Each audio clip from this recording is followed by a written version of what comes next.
Bonjour à tous, nous sommes réunis aujourd'hui pour un débat interreligieux. Alors nous avons à ma droite l'abbé Guy Pagès, qui est un prêtre catholique romain de la diocèse de Paris. Et nous avons à ma gauche Karim, qui est un musulman converti à l'islam, qui étudie les religions comparées. Donc le thème du débat qui va s'effectuer aujourd'hui est « Est-ce que Mohamed est un vrai prophète ?»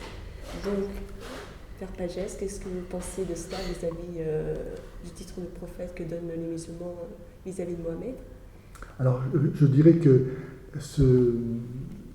le thème du débat a été choisi par Karim. Personnellement, ce n'est pas une question que je me pose, n'est-ce pas? Et pour cause.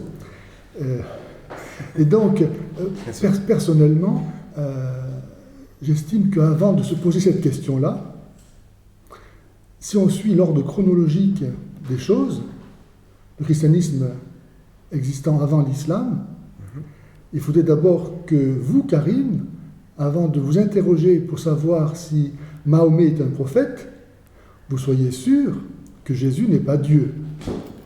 D'accord. Car on ne peut pas avoir plus que Dieu. Si nous, chrétiens, nous estimons qu'en la personne de Jésus, Dieu lui-même s'est révélé et s'est donné à nous, a mis le comble à son amour après nous avoir tout donné, de se donner lui-même, je ne vois pas comment on pourrait ensuite s'intéresser à qui que ce soit d'autre.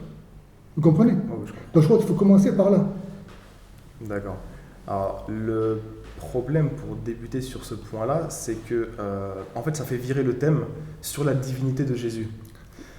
Alors que le thème principal, c'est de définir si oui ou non, Mohammed est-il un vrai prophète de Dieu selon les Écritures. Mon cher Karim, avant de parler de ça, commençons par respecter l'ordre de révélation qui fait que Jésus est venu avant Mahomet. Oui, mais ça, c'est un ordre que vous mettez dans le débat de vous-même. Ça m'est donné à vous comme à moi. Ça existe comme ça. Très bien. Et si moi je décide que nous partions sur définir si Mohammed est un vrai prophète de Dieu ou non.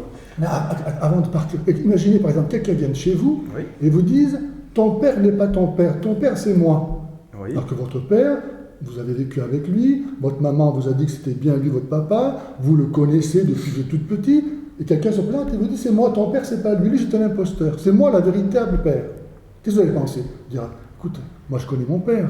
Donc tu ne vas pas me dire que tu es toi mon père. Donc l'islam vient et dit, voilà, Jésus n'est pas Dieu, alors que personnellement, moi je le connais comme Dieu, et pas seulement moi, mais depuis 2000 ans, les chrétiens le confessent comme Dieu. Donc je connais le Christ. Donc avant de me parler de Mahomet, il faut commencer par me prouver que Jésus n'est pas Dieu. Sinon ça n'a pas de sens pour moi. Mais alors comprenez? À ce moment-là, ce serait un débat sur la divinité. Et si vous voulez, on peut en organiser un autre pour parler de la divinité. Mais en fait, pour définir, par exemple, si Mohammed est un vrai prophète de Dieu ou non. Ça n'a pas de sens pour nous. Mais ça a un sens dans le sens que votre écriture définit des critères prophétiques pour pouvoir définir la réalité entre un véritable et un faux prophète. Donc nous devons revenir à ces critères afin de vérifier si Mohammed peut postuler sur cette définition. Alors, mon cher Karim, un prophète, par définition, ce n'est pas simplement, comme le croient la plupart des gens, quelqu'un qui vient annoncer l'avenir, mais il a une mission dans l'ordre de la révélation qui est d'élever peu à peu la conscience du peuple juif à la reconnaissance de cette promesse qui a été faite à Abraham, de comprendre quelle est cette promesse, à savoir cette génération qui est promise à Abraham, qui doit engendrer des fils dans toute la terre par la foi. Et ces prophètes, peu à peu, ont compris que cet homme était quelque chose d'autre que notre homme. Et ont désigné le Messie. Il n'y a qu'un seul Messie dans l'histoire sainte, et c'est lui vers qui se concentre toute la prédication prophétique. Au point que Jean-Baptiste lui-même, comme Jésus l'a annoncé, étant le dernier prophète, il a désigné Jésus comme étant le Messie, l'élu de Dieu qui vient enlever le péché du monde. Donc les prophètes, ce sont ceux qui viennent annoncer le Messie, pas ceux qui viennent après le Messie. Oui, d'accord. Mais on va revenir sur ces annonces de Genèse 17 qui ont été faites à Abraham, et on va en discuter après. Par contre, moi, ce que j'aimerais revenir, c'est en fait la définition de ce qu'est un véritable prophète. Ben, je viens d'en donner. C'est-à-dire En fait, vous m'avez donné votre définition, mais c'est pas la mienne, non? Qui est plus éloquent, M. Pagès, que Dieu pour définir les caractéristiques prophétiques de ses prophètes. Karim, peut-être, c'est ça? Non, moi la réponse que j'attends, c'est Dieu. Puisque la question, elle est là en fait. Mais mon cher Abouka, vous savez que Dieu lui-même, dans le Coran, dit nul ne connaît l'interprétation de la parole de Dieu, sinon Allah. D'accord, ok. Donc comment vous pouvez prétendre comprendre la parole de Dieu, puisqu'Allah lui-même vous dit que personne ne la comprend. D'accord. Bon, outre le fait qu'il y a 2 lectures sur ce passage-là, ce sera un petit peu compliqué de vous l'expliquer, en tout cas sur le thème, et ça n'a surtout rien à voir avec le débat. Moi, ce que je vous ai demandé, c'est qui est plus éloquent que Dieu pour définir les caractéristiques prophétiques de ses prophètes? On est bien d'accord que c'est Dieu. Voilà. Très bien. Le problème, c'est qu'est-ce qu'il dit? D'accord. Alors, on va y revenir. Deuxième question. Qui est plus éloquent que ces prophètes et les messagers qui rapportent les paroles de Dieu, définissant les critères de ces prophètes? Doucement, parce que tout ça, tout le monde peut se proclamer prophète de Dieu, n'est-ce pas? Et dire, moi je parle au nom de Dieu. Exactement. Hein, voilà, donc... Les 2 questions, rappelez-vous-en et j'aimerais une réponse de votre part. Donc, vous m'avez dit que Dieu est celui qui est le plus éloquent pour définir les caractéristiques prophétiques de ses prophètes. La deuxième question que je vous ai posée, plus éloquent, ça n'a même pas de sens, parce que lui seul le dit. Il y a pas, oui, justement, on compare quand pas. on dit plus éloquent, ça veut dire que nul ne peut aller au-dessus de lui dans la façon de définir les caractéristiques du prophète. Deuxièmement, la question que je vous ai posée, c'est qui est mieux placé, donc qui est plus éloquent que les messagers et prophètes eux-mêmes pour rapporter les paroles de Dieu définissant les caractéristiques prophétiques. Je viens de vous les donner. Dans l'Ancien Testament, le Seigneur, à travers ses prophètes, a annoncé la venue du Messie. Il a donné des signes, notamment à travers Isaïe 53, comment le Messie, le serviteur de Dieu, par son sacrifice, allait accomplir la rédemption du monde. Oui. Donc, voilà. Comment il allait faire des miracles. Donc des signes qui ont été interprétés par les chrétiens pour reconnaître le Messie. On n'est pas là pour, dans une succession sans fin, chercher sans fin à rajouter des prophètes à la liste. Les prophètes n'ont pas de sens, sinon que de désigner l'œuvre de Dieu. Moi, je suis d'accord avec vous pour aller dire que en fait, le Messie est la fin d'une étape. D'une étape. Est-ce qu'il peut y avoir d'autres étapes que la mort et la résurrection? Karim, qu'est-ce qu'il y a de plus que ça? Moi, je vous dis que c'est pour moi. Et on va y revenir, ça concerne la promesse et l'annonce qui ont été faites dans Genèse 17. On va revenir sur cette chose-là. Moi, maintenant, ce que j'aimerais de votre part, c'est une réponse claire. Qui est plus éloquent que les messagers pour rapporter les paroles de Dieu, spécifiant les critères prophétiques? Mais j'avais remis la question là. Donc, ce sont les messagers qui rapportent les vraies paroles de Dieu, qui définissent les critères prophétiques. On est d'accord. Par exemple, Moïse rapporte les critères dans la Torah, qui sont les paroles de Dieu, sur les caractéristiques des prophètes. Un vrai ou un faux? Est-ce qu'on est d'accord sur ce point? Vous n'avez pas bien compris, mon cher Thierry, parce que le problème, c'est pas de désigner Mahomet comme prophète. Parce qu'un prophète, en soi, c'est pas la fin de la révélation. On ne va pas s'attacher simplement aux signes et ne pas voir l'objet qui est désigné.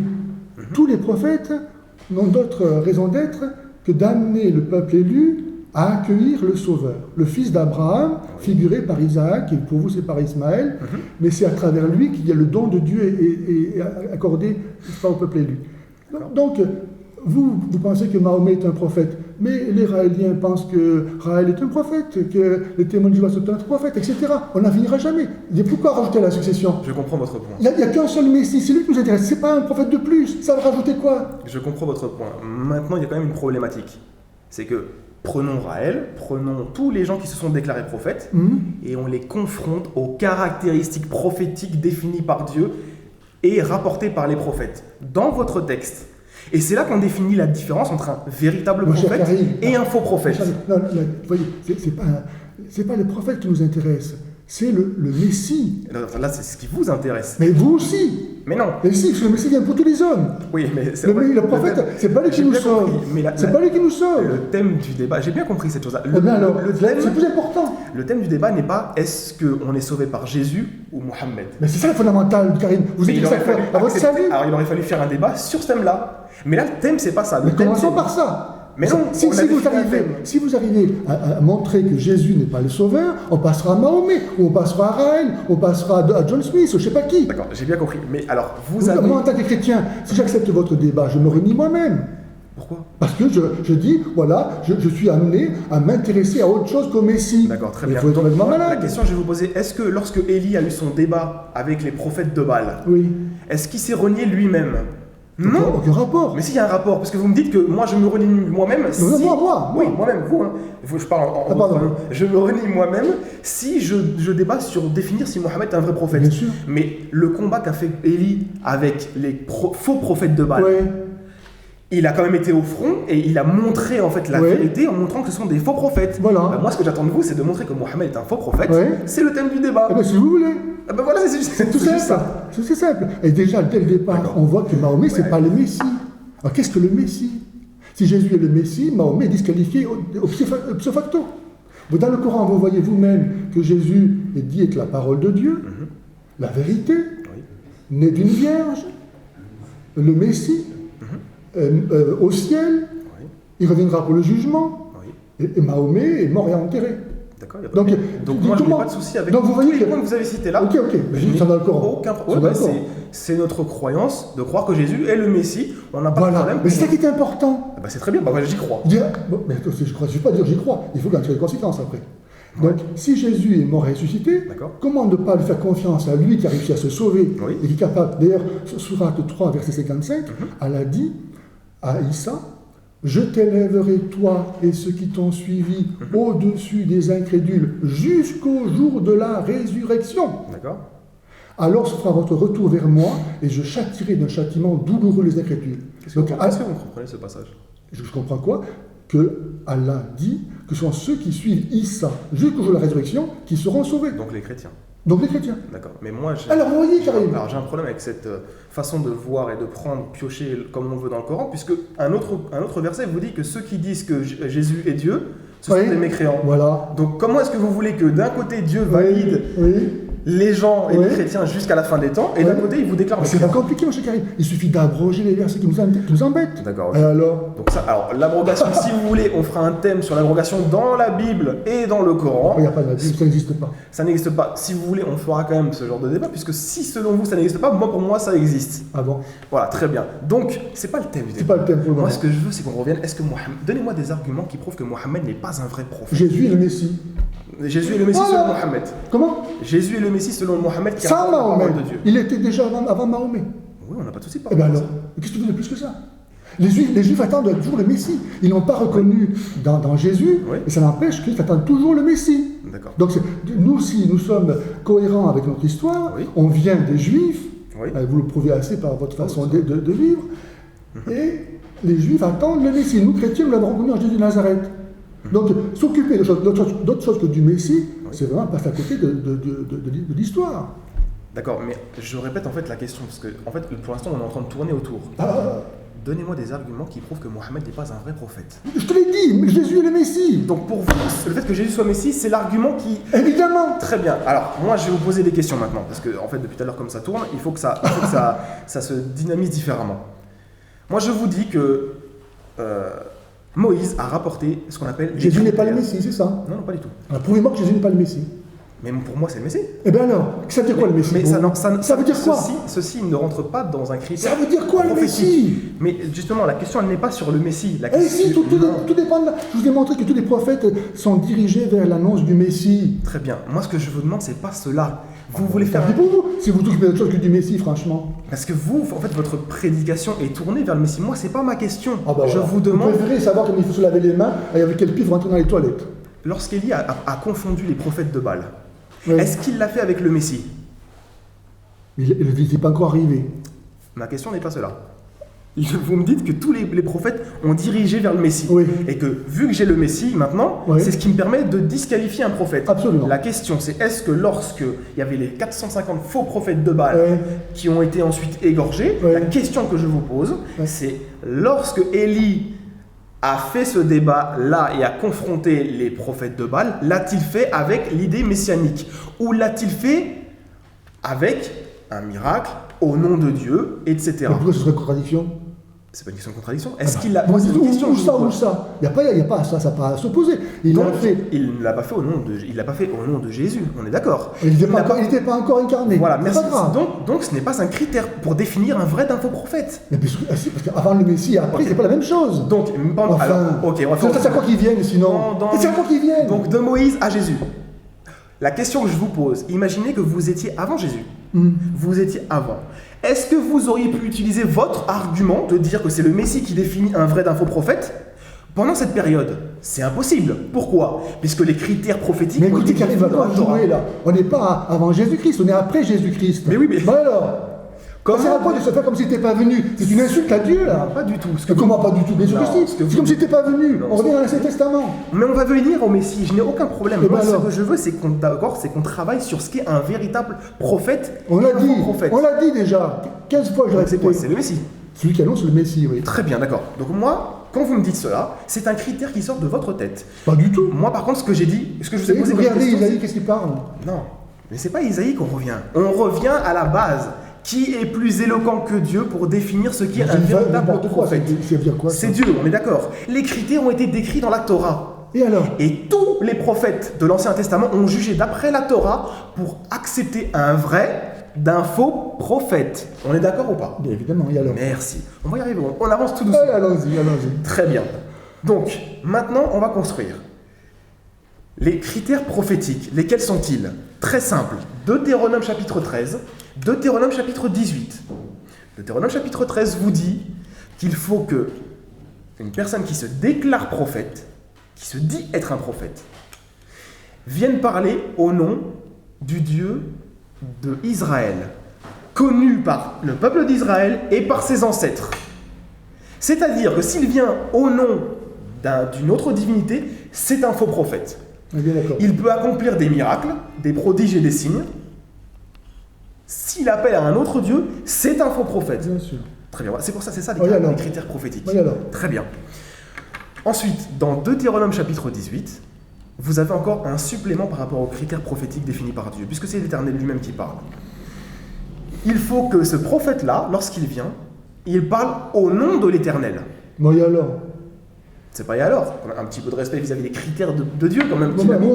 Ok. Ensuite, s'il fait une prophétie, il faut qu'elle se réalise. Sinon, c'est un faux prophète. Donc en fait, si vous voulez, ici, on a des critères. Donc les critères, c'est quoi? C'est connaître Dieu, la connaissance. Non, le dire qu'on le connaît. Tout le monde peut dire qu'on connaît Dieu, c'est pas difficile. Hein. Oui, mais justement, donc on a la connaissance de Dieu. Et il faut que cette connaissance soit en adéquation avec le Dieu qu'ont connu Israël et leurs ancêtres. On ne va pas arriver avec un nouveau Dieu. Très bien. Mohammed est venu et il s'est déclaré comme faisant partie de l'alliance via Ismaël, se réclamant de la descendance abrahamique, et il adorait et faisait adorer le Dieu des enfants d'Israël et celui qu'ils ont connu et leurs ancêtres. Donc le premier point, c'est de prêcher un Dieu unique. Mohammed l'a réussi. Doucement, parce qu'encore une fois, Mohammed, il vient, tu vois, tu sautes là, il vient après Jésus. Oui, très bien. Et il nie la révélation apportée par le Messie, comme les Juifs. Il ne lit pas. Bien sûr que si. Il dit que l'évangile a été apporté par Jésus. Il ne le lit pas. Bien sûr que si, puisque pour lui, le Dieu des chrétiens, c'est pas le vrai Dieu. La conception du Dieu des chrétiens, pas le Dieu des chrétiens. C'est la même chose. Puisque non, on parle. Ça sert à quoi de parler? Le Dieu des chrétiens est le même que celui des païens, que celui des musulmans, des juifs. Nous avons un seul créateur. Donc on a un seul Dieu. Par contre, il existe de faux dieux, comme il existe de faux prophètes qui ont existé. Voilà. Donc, en tout cas, vous n'allez pas me dire le contraire, que en tant que musulman, vous ne croyez pas à la Trinité, que vous n'adorez pas Jésus-Christ. Nous n'avons pas le même Dieu. Bien sûr. Bon. Tout comme les juifs ne le font pas. Exactement. D'accord. Donc vous êtes pris en sandwich entre les musulmans, se réclamant de l'alliance abrahamique, prêchant un Dieu unique, et les juifs, les enfants qui descendent des enfants d'Israël, qui ont rejeté le Christ. Attendez, qui ont la conception divine depuis le début de la révélation. Pas de façon parfaite. Rappelez-vous comment Abraham lui-même a voulu sacrifier son fils, par exemple. Et Dieu lui a dit, ne fais pas ça. Donc, ça a été progressivement que peu à peu, la conscience religieuse du peuple juif a été éduquée par les prophètes. D'accord. J'ai une question. Pendant de Moïse à Jésus, est-ce que les enfants d'Israël ne connaissaient pas Dieu? Imparfaitement. Imparfaitement, très bien. Vous avez un argument pour cela? C'est tout simple. Par exemple, je vais vous le montrer, l'Ancien Testament. Abraham qui croit plaire à Dieu a sacrifié son fils. D'accord. Et voilà. Donc il s'est trompé. Dieu ne voulait pas ça. D'accord, mais là, attention.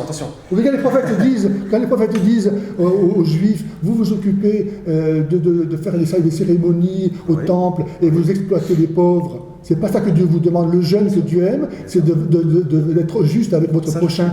Mais voilà, mais pour les juifs pieux, c'était ça la religion.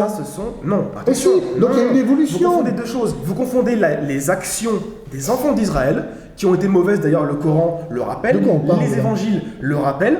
Les enfants d'Israël ont commis des exactions, ils sont tombés parfois dans le... Donc vous voyez bien que la connaissance qu'ils avaient n'était pas parfaite. Non, la connaissance qu'ils avaient découlait de la révélation que Dieu, Jésus, avait déjà faite auparavant. On est d'accord? Doucement, progressivement. Non, c'est pas possible. Parce que les prophètes apportaient ce qu'on appelle une conception monothéiste parfaite de Dieu. Si vous me dites non, mais là on part dans un concept en fait qui est, je pourrais même dire, on rentre dans la mécréance vis-à-vis de votre propre religion. Comment cela, les prophètes n'ont pas rapporté la vérité sur Dieu? La preuve année, c'est que par exemple Moïse lui-même, il annonce qu'après lui viendra un autre prophète. Autrement dit, moi, ce que je vous ai donné, c'est pas suffisant. Ah non, c'est faux. Comment c'est faux? Mais c'est faux. L'autre prophète ne va faire que répéter les paroles. Mais pourquoi il va répéter parce qu'il est là déjà? Parce que c'est la parole que vous dites. Elle se trouve dans Deutéronome chapitre 18, verset 15 à 18. Mais juste après, 19, 20, 21, ce sont les critères dont je vous ai parlé. Arrêtez. Si vous me dites que les prophètes ont donné toujours la même chose, il n'y avait aucun intérêt à ce que Moïse annonce la venue d'un prophète après lui. Mais si, justement. Quel intérêt? Mais l'intérêt, c'est que ces prophètes rappellent en fait aux enfants d'Israël qui se détournent de revenir à Dieu. Tout comme Jean-Baptiste est venu les rappeler à revenir à Dieu. Tout comme Jésus est venu les ramener à Dieu. Toutes ces choses-là sont logiques, mais cela n'empêche pas qu'ils avaient la connaissance de Dieu. Comment on le prouve? Vis-à-vis du Nouveau Testament. Quelle question a posé l'un des scribes à Jésus? Maître, et pourquoi il lui a posé cette question-là? On pose ça à un enfant de 3 ans. Pourquoi il lui a posé la question à Jésus? Quel est le premier commandement? C'est comme un musulman. Si vous allez voir un enfant de 3 ans, il connaît la shahada. Non. Attendez, laissez-moi finir. D'accord. C'est juste l'argument pour que vous le compreniez. Il lui a posé la question, quel est le premier commandement? C'est quoi? C'est d'adorer Dieu unique, de tout son cœur, de toute son âme, etc. Voilà. Mais qu'est-ce qu'a dit le scribe? Il a dit, oui, Seigneur, tu as raison. C'est cela qu'il faut faire. Ils avaient la conception d'un Dieu unique. Ça n'a jamais existé d'avoir un Dieu trinitaire, si ce n'est avec la conception chrétienne qui est venue par après. Alors, mon cher, si on parle de ta conception, nous chrétiens, depuis 2000 ans, nous commençons notre credo en disant « Je crois en un seul Dieu ». Très bien, oui. Donc, où est l'intérêt de la venue de l'islam?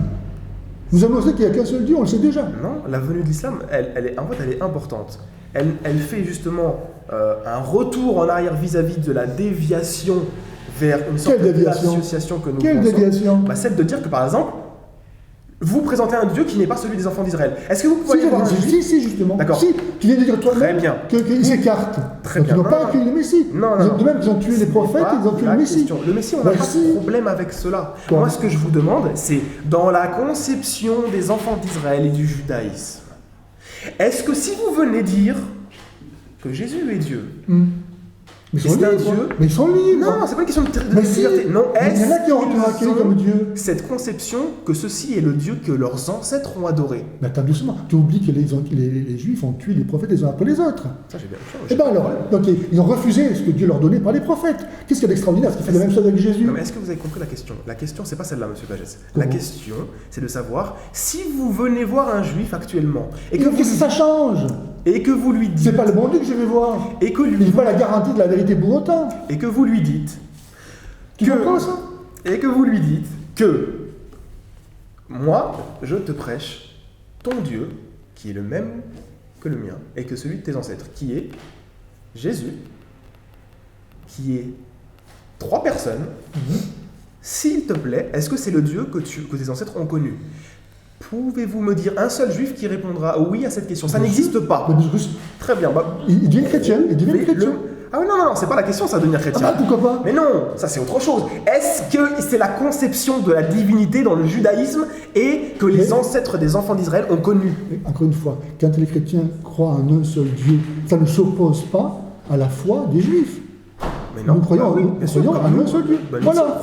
Donc dans le christianisme, dire que le Père est Dieu, que le Fils est Dieu, que le Saint-Esprit est Dieu, et que ça ne fait pas 3 dieux, mais un seul Dieu, bien que le Père ne soit pas le Fils ne soit pas le Père, ni le Saint-Esprit ne soit ni le Père ni le Fils, et ni le Père ni le Fils ne soit le Saint-Esprit. Très bien. Donc c'est incompréhensible, Mais ce n'est pas contradictoire avec l'affirmation de l'unicité de la nature divine. Très bien. Là, donc on ne peut pas opposer... Vous venez de dire une chose, en fait, sans le vouloir, qui va justement expliquer votre problématique. Vous me dites, en fait, la Trinité, c'est une chose incompréhensible. Stop. Ça contredit deux choses. La première, ça contredit justement la connaissance. Si c'est incompréhensible... Il n'avait pas la connaissance de l'unicité de Dieu, il n'est pas autre chose. Si c'est incompréhensible, selon vos mots, oui, donc ce n'est pas le Dieu qu'ont connu les enfants d'Israël, la connaissance. D'ailleurs, Jésus dira... La connaissance de son unicité, je vous rappelle, oui, très bien, pas de son être. Non, il n'y a pas de problème par rapport à ça. Alors. Mais vous me dites que c'est incompréhensible. La Trinité. Donc, on ne peut pas heureusement que c'est incompréhensible. Sinon, ça veut dire que Dieu est à ton niveau. Très bien. Tu devrais louer les chrétiens d'être capables d'affirmer que Dieu est plus grand que nous. Mais vous n'avez pas compris. Je suis d'accord avec vous de dire que la Trinité est incompréhensible. Alors oui, je suis tout à fait d'accord. Mais par contre, ce que je ne comprends pas, c'est que c'est une contradiction. D'un côté, c'est incompréhensible, et de l'autre côté, vous me dites que c'est, regardez, incompréhensible, connaissance. Comment est-ce qu'on fait pour allier les deux? C'est incompréhensible. C'est le mystère du Christ qui est uni dans sa propre personne divine, la nature divine et la nature humaine. Il peut être compris en tant qu'il est homme, et il ne peut pas être compris en tant qu'il est Dieu. C'est le mystère du Christ qui réunit le compréhensible et l'incompréhensible. Voilà. Donc, le mystère, doucement, incompréhension. C'est pas fini. Et en face, j'ai connaissance. Dieu vous dit que ce soit... regardez, Dieu vous dit que ce qu'il est, c'est-à-dire unique, il a été tout le temps connu auparavant. Vous me dites... Tout le temps, pas tout le temps. Que maintenant, c'est incompréhensible de le comprendre. Doucement. On comprend qu'il est unique dans sa nature, divine, qui est unique, mais dans sa trinité de personnes, ça c'est incompréhensible. Pourquoi est-ce que Dieu ne serait pas... Écoute, c'est très simple. Avant que le peuple juif soit monothéiste, il n'y avait pas de peuple monothéiste sur la terre. Avant que le peuple juif n'était pas monothéiste? Voilà. Mais c'est faux. Comment non, c'est pas faux. Mais avant les enfants d'Israël, il y avait qui? Mais toutes sortes de gens qui étaient polythéistes. Non, stop. Israël, c'est qui? Qui est Israël? Qui est Israël? Oui, alors. Non, c'est une question que je vous pose. Oui. Vous savez ou vous savez pas? Vous savez ou pas? Quel rapport avec le peuple? Mais non, je sais pas. Vous savez ou pas? Tu te fous de moi ou quoi? Donc vous savez pas. Donc, vous ne savez pas qui est Israël? Non. Israël et Jacob. Voilà. D'accord. Et Jacob, avant lui, il y avait qui? Il y avait Isaac. Avant Isaac, il y avait qui? Il y avait Abraham. On est d'accord. Donc Israël est là. Tous ceux-là. Pour rajouter Noé. Pour rajouter Adam. Mais tous ces gens-là, ils étaient donc polythéistes selon vous. C'est ce que vous venez de m'affirmer. Je parle de peuple, je parle pas d'individu. Oh, mon Dieu, vous avez un peuple avec eux. Quel peuple? Et c'est pas de peuple? Et non. C'est nouveau. Mais c'est pas nouveau, tu vois, tu connais même pas l'histoire. Alors moi, ce que je veux... oublions l'histoire. Prenons la Bible. Arrête. Arrête, quand même. C'est pas sérieux. Là, c'est vous qui n'êtes pas sérieux. Tu parles de peuple, tu peux pas nier ça, le peuple juif. Il n'y a eu aucun peuple avant le peuple d'Israël qui était monothéiste. Voilà, bravo. Donc en fait, les prophètes qui étaient avant et qui prêchaient à des peuples, ils étaient là pour faire quoi? Décorer? Le prophétisme, ça appartient typiquement à l'histoire d'Israël. Tu ne trouveras nulle part ailleurs. Eh oui. Vous avez fait quand même le séminaire vous avez quand même fait le séminaire de prêtrise, monsieur Magé, il faut quand même essayer.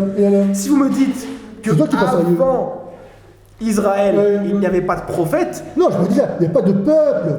Et là, vous voulez me dire qu'il n'y avait pas de prophète? Oui, il n'y avait pas de prophète. C'est très bien. Donc Abraham, dans la Genèse... C'est pas un prophète. Mais Genèse chapitre 12 vous dit qu'Abraham est un prophète?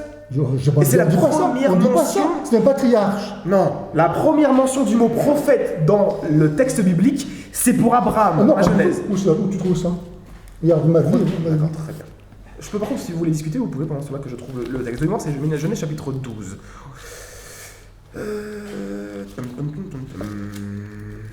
Mais c'est bizarre que vous ne connaissiez pas ces choses quand même. Le prophète Abraham, c'est musulman, ça, c'est pas chrétien. Ouais, c'est vrai, ouais. Vocation d'Abraham, quitte son peuple,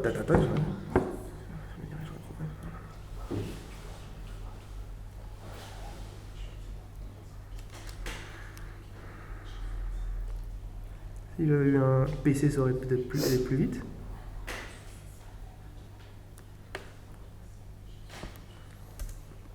Non, mais je te dis, tu ne trouveras pas. Si. Non. Si. Ça n'existe pas. D'accord. C'est pas grave. Je ferai une... Oussama, si tu as la possibilité de regarder sur internet, tu peux me trouver le passage qui parle de Abraham étant un prophète, c'est Genèse, soit c'est chapitre, en fait c'est de 12 à 15. Il y a un des trois. Ça veut dire quoi pour toi le Messie? Ça veut dire quoi? Le Messie, c'est-à-dire que c'est l'apothéose prophétique. Ah, bravo. prophétique de l'alliance des enfants d'Israël. Voilà. Donc si c'est l'apothéose, il y a le prix au-dessus. De l'alliance des enfants d'Israël. Et alors? Mais il y a autre chose après derrière. Quoi d'autre? Ah ben justement, c'est ce que je voulais qu'on ouvre après. Mais non. Avant de l'ouvrir, Bon. il faut qu'on finisse sur ces caractéristiques prophétiques. Donc vous avez rien à reprocher à Mohammed. Comment? Donc Mohammed, vous avez rien à lui reprocher. Tu rigoles quoi? Donc pour dire que c'est un faux prophète, il faut affirmer des choses quand même, monsieur Pagès. Mais qui peut venir après le Christ sinon l'Antichrist? Oui, mais ça, ce n'est pas un argument. Ah non, c'est pas un argument. Non, Avec quoi ça... encore? Tu as trouvé le passage? Qui n'est pas avec moi et contre moi, dit Jésus. C'est tout simple. Oui, mais je dis, on n'a pas de problème avec cette chose-là. Mais c'est le problème. Écoute-moi bien. Écoute, je pense que tout le peuple juif a été préparé à recevoir le Messie. Oui, ça je suis d'accord. Et bien alors, une fois qu'il est là, qu'est-ce que tu veux d'autre? Le peuple juif, d'ailleurs, regarde bien, quand Jésus est arrivé, le peuple juif, à cause de son incrédulité, comme Jésus l'avait annoncé, a été dispersé. D'accord. Le temple a été rasé. Oui. Un châtiment de son incrédulité. D'accord. Et depuis 2000 ans, ils n'ont plus ni prophète, ni temple, ni prêtre. Autrement dit, terminer l'ancienne alliance. Oui. Maintenant, on est rentré dans une nouvelle alliance qui n'est plus de la chair, mais de l'esprit, qui n'est plus de la loi, mais de la grâce. D'accord. Et toi, tu voudrais revenir à l'Ancien Testament. Ah non, pas du tout. Ça sert à quoi? Ah non, tu reviens à ça? Non, je ne suis pas revenu à ça. Si tu reviens à ça. Je suis revenu à l'Ancien Testament pour prendre les caractéristiques d'un prophète. Mais puisque le Messie est là! Le prophète est là pour t'annoncer que le Messie est là! Le problème, c'est que ce que vous ne comprenez pas, c'est. En fait, je crois que c'est le débat. Vrai prophète ou faux prophète? Pour dire que Mohammed est un vrai ou un faux, il faut tirer les arguments des Écritures. Oh là là, bon écoute, Karim, je sais pas, il y a un truc qui va pas. Mais non, mais en fait, c'est très clair. Je vous ai cité Deutéronome 13-18 qui définit ce que c'est qu'un vrai faux prophète. Quand par exemple Jérémie était face à Anania, et alors dans Jérémie 28, qu'est-ce qui a fait qu'il a été montré que c'était un faux prophète? Il n'avait pas réalisé sa prophétie. Voilà, par exemple. Et alors donc, comment on revient à cela? C'est ce qui a montré qu'il était un faux prophète. Et ensuite, il est mort, Anania. Bon. Et qu'est-ce qu'il a prophétisé, Mahomet? Genèse 20, chapitre 7. Voilà, c'est ça. Genèse 20, chapitre 7. Qu'est-ce qu'il est dit? Maintenant, rends la femme de cet homme car il est prophète. Voilà, c'est pour toi et tu vivras. Voilà, merci. Oui. Donc, nous avons bien Abraham qui est prophète. Cela n'existait pas selon vous, monsieur Palais. C'est pas grave, on s'en fiche. Non, Des petits détails, des petites erreurs. C'est parce que le sens des mots, parfois. Ah oui, d'accord, ok. Bah, bien sûr. Ok. Par contre, les Juifs, sachez que vous savez ce qu'ils disent, les Juifs, sur ce passage-là? Ils disent que ici, c'est la première mention du prophétisme sur Abraham. C'est pour ça que je vous ai dit que le premier à être appelé prophète dans l'Ancien Testament, c'est Abraham. Et ça, c'est vérifié. Bon. C'est pas grave, on s'en fiche. Bon. Donc, écoute-moi bien, parce qu'Abraham, il portait en lui toute la descendance du peuple élu. Donc quelque part, on peut comprendre que dans sa façon d'être, il portait aussi les prophètes, et qu'il soit appelé prophète à ce titre-là. Non, c'était un prophète. Pourquoi? Parce qu'il était en communication avec Dieu, et il accomplissait ses commandements, ses ordonnances, c'est ce que nous dit ensuite le texte de la Genèse. Un prophète qui parle au peuple de Dieu, il n'y a pas de peuple de Dieu encore avec Abraham. Et comment c'est avec Abraham, le peuple de Dieu? C'est vous qui croyez qu'il n'y a pas de peuple. Mais justement... C'est quoi le peuple de Dieu avant Abraham? Où est-ce qu'il est? Mais il y a d'autres peuples. On ne vous a pas dit qu'il y avait un peuple de Dieu soumis comme vous le voyez avec les enfants d'Israël, mais il prêchait à leur peuple. Abraham, il prêche à qui? Mais Abraham, il avait un peuple. À quel peuple? Où tu vois ça? N'importe quoi, il a tout quitté son peuple pour aller partir tout seul avec sa femme, ses enfants et ses troupeaux à Canaan. Mais justement, son peuple l'a rejeté. Pourquoi? Parce que justement, c'est ça qu'il faut comprendre. Il est rejeté dans la mythologie musulmane. Ah, c'est aussi la mythologie juive en tout cas. Ah non? Chez les juifs, c'est ce qui est dit aussi. Pas dans la Bible. Non, mais c'est pas comme ça que ça marche. Si, ça marche comme ça. Non, parce que il n'y a pas que la Bible. Vous prenez votre tradition par exemple, des pères de l'Église. Oui. Ne faites pas un deux poids deux mesures en acceptant la tradition islamique pour dire par exemple certaines choses, en refusant la tradition juive et en prenant la tradition chrétienne. Je ne vais pas prendre pour argent comptant ce que disent. J'ai pas dit argent comptant, mais on prend la tradition juive. Celle qui est. Non, c'est la loi des prophètes. Le fondement de la foi, voilà, c'est pas les discours de rabbin tel et de rabbin machin. Hein. Attention, Jésus a dit que les scribes et les pharisiens sont assis dans la chair de Moïse. Écoutez, regardez bien ce qu'il dit, écoutez ce qu'ils disent. Stop, on s'arrête. Jésus dit, écoutez ce que qui dit les rabbins, les grandes autorités rabbiniques de ce temps-là. Et ne faites pas ce qu'ils font. Pourquoi? Parce qu'ils disent et ils ne font pas. Voilà. Et donc donc justement, c'est à vous de m'expliquer ce problème. C'est un grand problème. Vous me dites, on n'écoute pas les rabbins. Moi, j'ai une parole de Jésus qui vous dit le contraire. Concernant la Torah orale, Jésus, dans ce même chapitre, chapitre 23, on va y revenir. Je vous laisse doucement, les rabbins doivent être distingués de la ligne sacerdotale. Parce que ceux qui sont assis dans la chair de Moïse, ce sont ceux, les grands prêtres, qui assument une mission divine. Bien sûr. Les rabbins, ils parlent en leur propre nom. Ah, pas tout mélanger. Non. Ah, attention. Les rabbins ne sont pas assis. Les rabbins. Non, après, je te dis, quand Jésus est arrivé, il n'y a plus de prêtres. Donc il n'y a plus de chair de Moïse. En fait, vous ne répondez pas aux questions. Ah oui, c'est ça. Non, c'est-à-dire qu'en fait, vous tournez autour du pot. Bah oui, c'est ça. Ouais.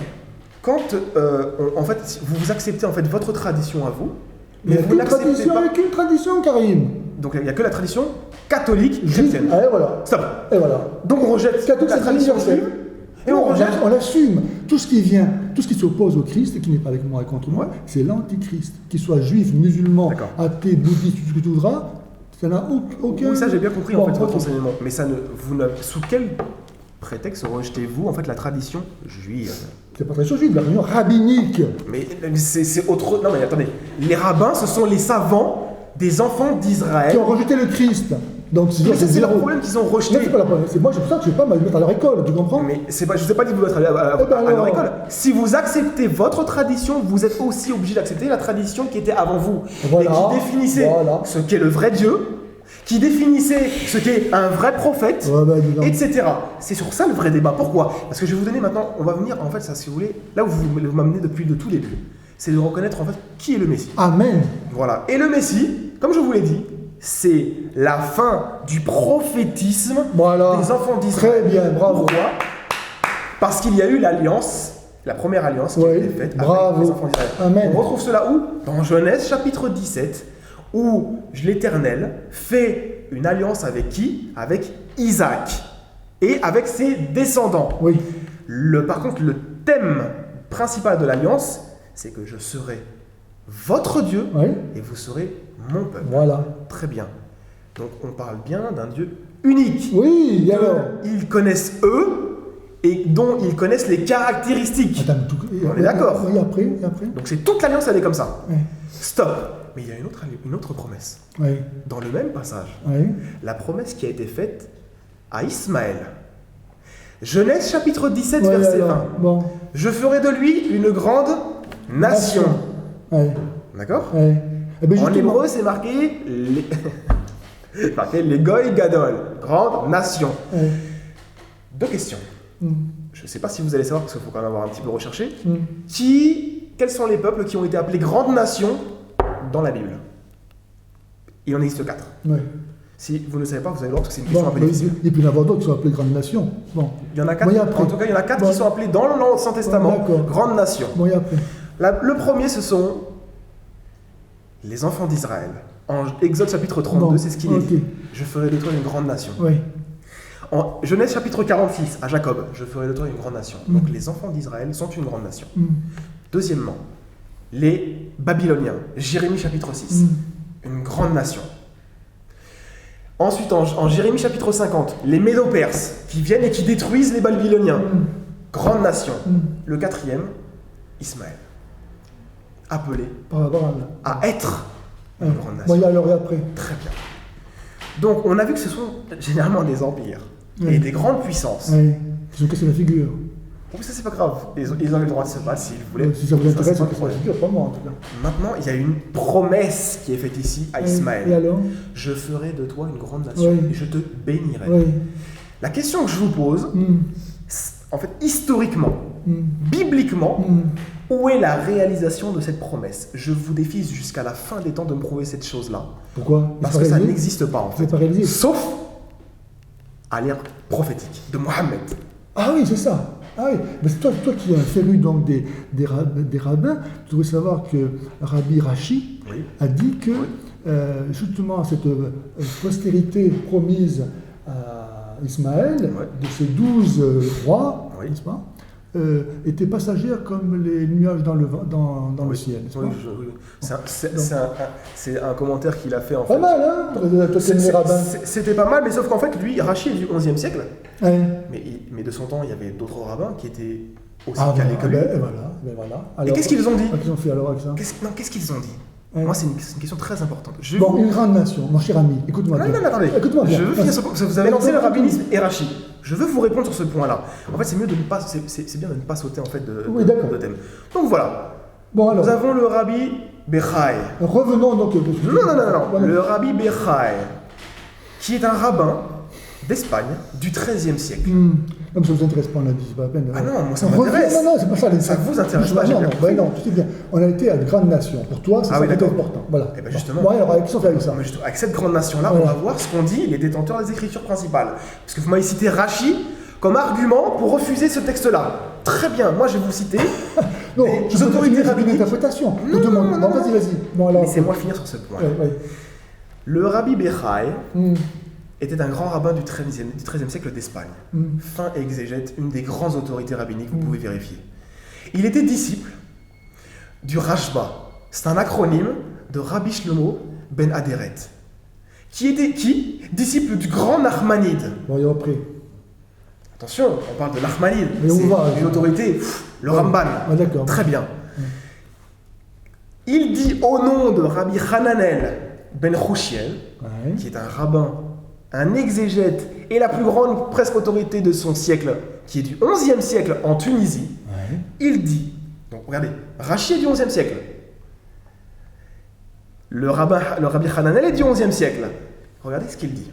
Il dit, à propos de Genèse, chapitre 17, verset 20, de la promesse qui est faite à Ismaël, vous trouvez ça dans le commentaire du Chumash, donc c'est-à-dire des 5 livres de la loi, aux éditions Edmond Safra, à la page 79.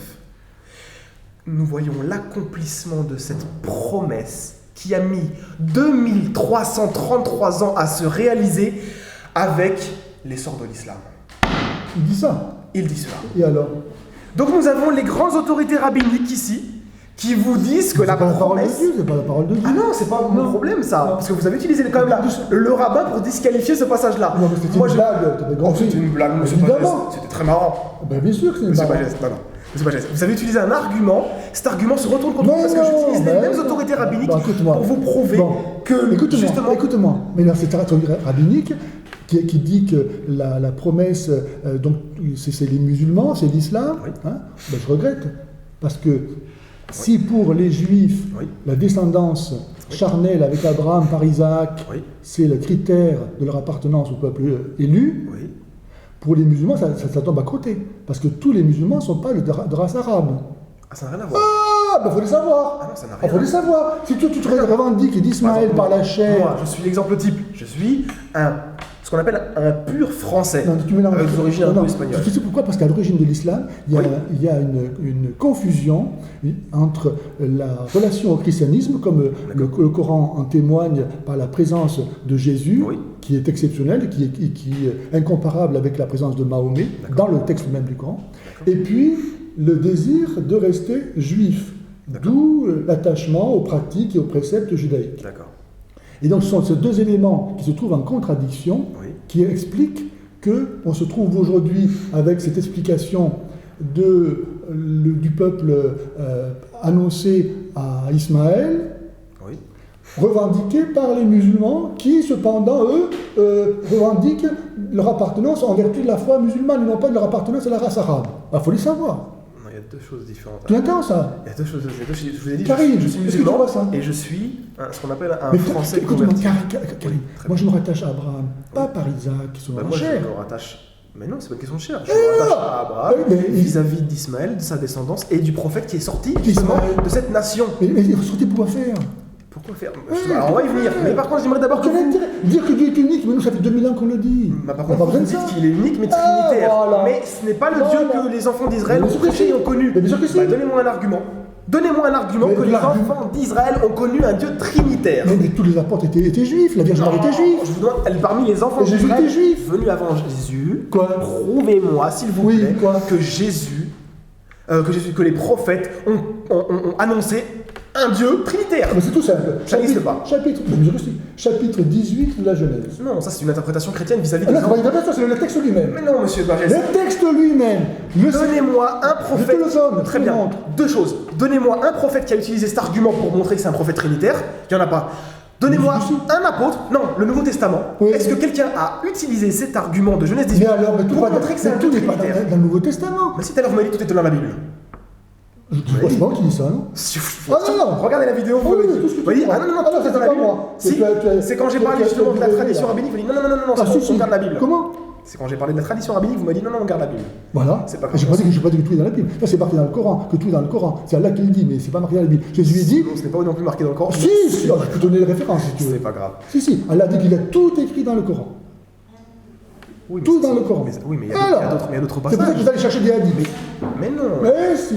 Vous ne croyez même pas votre parole. Non, c'est surtout que vous ne l'avez pas compris. C'est pas grave. Ah, c'est ça. Monsieur Pagès, c'est mieux comme ça on ne s'éparpille pas. Alors écoute-moi bien, Karim. Pour revenir à l'histoire du grand peuple, que le Seigneur ait donné, en vertu de son amour pour Abraham, une descendance à Ismaël, ça ne fait pas pour autant de ce peuple-là une espérance pour le monde. D'accord. Et tu as dit toi-même qu'il y avait 4 grands. Il y a une promesse. Une promesse. La promesse de quoi? D'un grand peuple. Donc tu as dit toi-même, soit venir. Il y avait plusieurs grands peuples, il y en a encore dans le monde, c'est pas pour autant que ça apporte le salut au monde. Bien sûr. Donc dire, moi j'appartiens à un grand peuple annoncé par Dieu à Ismaël, est la belle affaire. Il y en a eu d'autres grands peuples dans le monde. C'est pas pour autant qu'ils auraient été sauvés. Et est-ce que vous pouvez... Tu entends ça, t'as rien? D'accord. Très bien. Est-ce que vous pouvez me montrer, avant Mohammed, un prophète qui s'est réclamé du Dieu des enfants d'Israël? Oui, tous les faux prophètes ont fait ça. En Arabie. Tous les faux prophètes. Mais bien sûr que ils sont pas fous, hein. Non, mais moi je veux des arguments, je veux pas des paroles. Mais moi je m'occupe pas des faux prophètes, je m'occupe de vrais prophètes. Non, mais donnez-moi un argument pour montrer qu'en fait, avant Mohammed, chez les Arabes, il y a eu un prophète qui s'est monté et où on a vu cette grande nation. C'est pour ça que je vous ai posé une question très importante. Vous n'avez toujours pas répondu. C'est pas une grande nation. Tu vois, tu commences jusqu'à la fin des temps. S'il vous plaît. En quoi le peuple arabe serait une grande nation? Réponds-moi. Non, c'est pas comme ça qu'il faut voir la chose. Ah bon? La chose, c'est l'inversement. Il y a annonce de grandes nations dans Genèse 17. Et alors? Montrez-moi historiquement ou bibliquement où est-ce que ça s'est réalisé. Je vous laisse jusqu'à la fin des temps. Mais en fait, vu que vous allez mourir avant la fin des temps, je pense, je vous laisse jusqu'à la fin de vos jours pour pouvoir me répondre à cette question-là. Écoute, savoir est-ce que le descendant d'Ismaël a été un grand peuple, à l'aune des critères de l'époque, il suffit que le peuple arabe soit suffisamment puissant autour d'Israël pour être qualifié ainsi. Donc non, et alors, pourquoi? Parce que en fait, les enfants d'Ismaël étaient des petits peuplades répartis n'importe où les petites tribus. Voilà. Stop. Maintenant, à partir de quand est-ce que c'est arrivé que c'est devenu un grand peuple? Regardez, je voulais ramener avec vous parce que je l'ai ramené ici, comme ça au moins vous aurez la vue des Juifs et des grandes autorités vis-à-vis de ce passage-là. Regardez, c'est très simple. Nous voyons que l'accomplissement de la promesse faite ici à Ismaël a mis 2333 ans à s'accomplir avec l'essor de l'islam. Avant Mohammed, il n'y a jamais eu un prophète. Bon, écoute-moi. Ni une grande nation parmi les Arabes. Ça ne répond pas à la question. Mais si, eux répondent. D'accord. Je vais te croire, si tu veux, que la prophétie de cette grande nation donnée à Ismaël, encore que le lien entre les populations arabes et Ismaël ne soit pas fait. Hein. D'accord. Il n'y a pas de preuves génétiques qui prouvent. Ça, on pourra faire, si vous voulez, un débat sur l'ascendance de Mohammed vis-à-vis d'Ismaël. Il n'y a aucune preuve de ça. Il n'y a aucun problème pour poser cette chose-là. Il n'y a aucune preuve. En tout cas, aucune preuve. Vous ne répondez pas à la question. Parce que le peuple musulman, il est issu donc, de la prédication de Mahomet, et donc il devrait se rattacher par Mahomet à Ismaël. Or, il n'y a aucune preuve historique de ça. Mais ça, c'est ce que vous dites. Je dis, c'est la preuve. Mais donnez-moi une preuve. Mais il n'y en a aucune, je te le donne. Voilà, il n'y a aucune preuve. Non, une preuve de ce que vous dites. Nous, on a plein de références qui rattachent le prophète Mohammed à Ismaël. Ok, vas-y. Non, nous avons des références. C'est pour ça que je vous ai dit.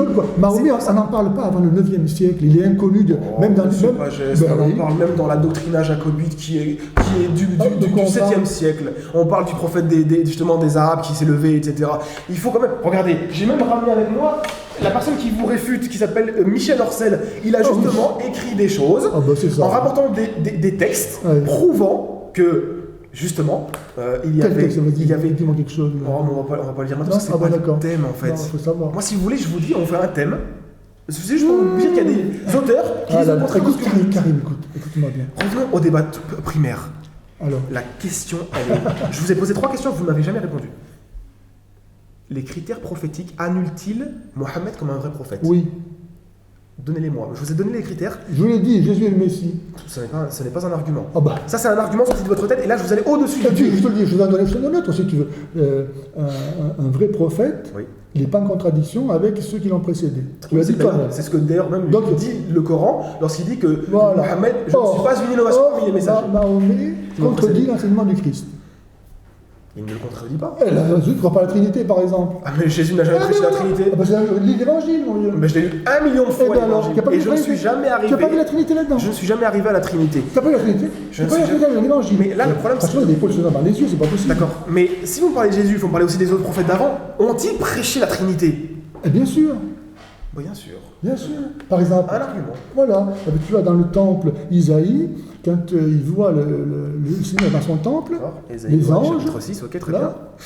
chantent 3 fois, par exemple, Saint, Saint, Saint est le Seigneur. D'accord. Donc Saint, Saint, Saint, c'est le Père, le Fils et le Saint-Esprit. Voilà, par exemple. Pourquoi, si Dieu est unique, est-ce qu'il faut l'acclamer par 3 fois la mention de sa sainteté? Mais ce n'est pas un argument, ça. Ah ben non, pourquoi?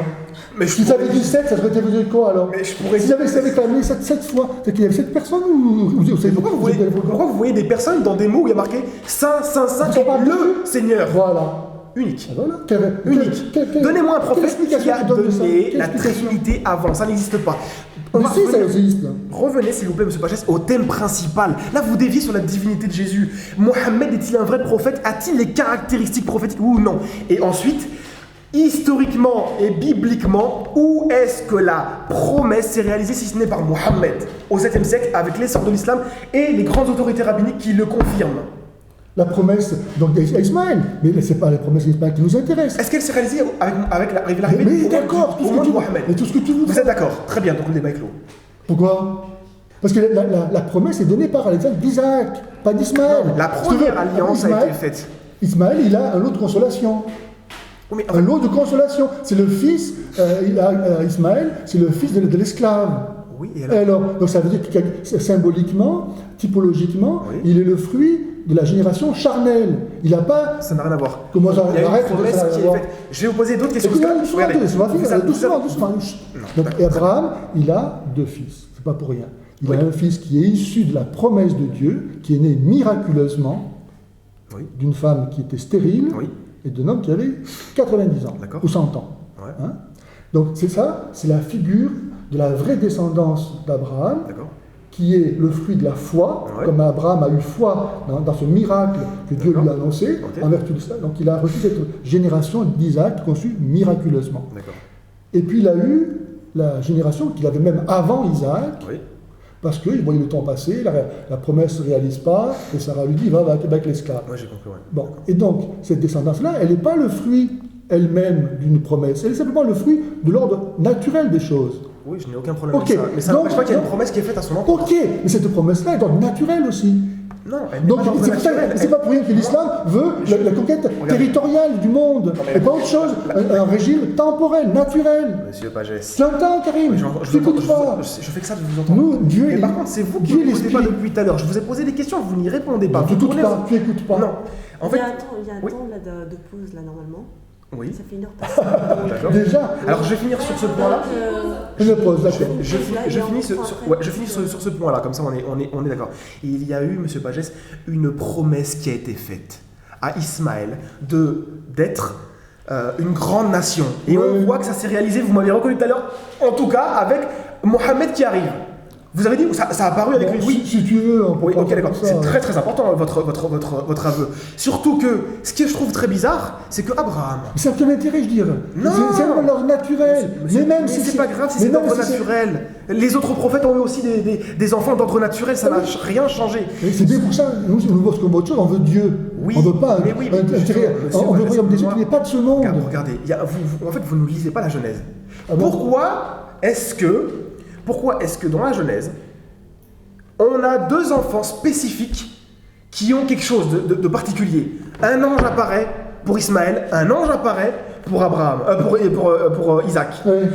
Une alliance est faite avec Isaac, une promesse est faite avec Ismaël. Voilà. Très bien. Une bénédiction. Attendez, une bénédiction est faite à Ismaël, une bénédiction est faite à Isaac. Très bien. Mais quelle est la meilleure? Il n'y a pas de meilleure. Pourquoi? Non, il y a une première et une deuxième. Pourquoi est-ce que Abraham a ensuite eu 6 enfants avec Ketura, une autre femme, même si les Juifs disent que c'est encore Hajar qui est revenu. Pourquoi il n'y a rien de spécial pour ces enfants-là? Très simple à répondre. Parce qu'il y avait quelque chose de prévu dans le plan de Dieu vis-à-vis de ces 2 enfants spécifiques. Bien sûr. Lesquels sont-ils?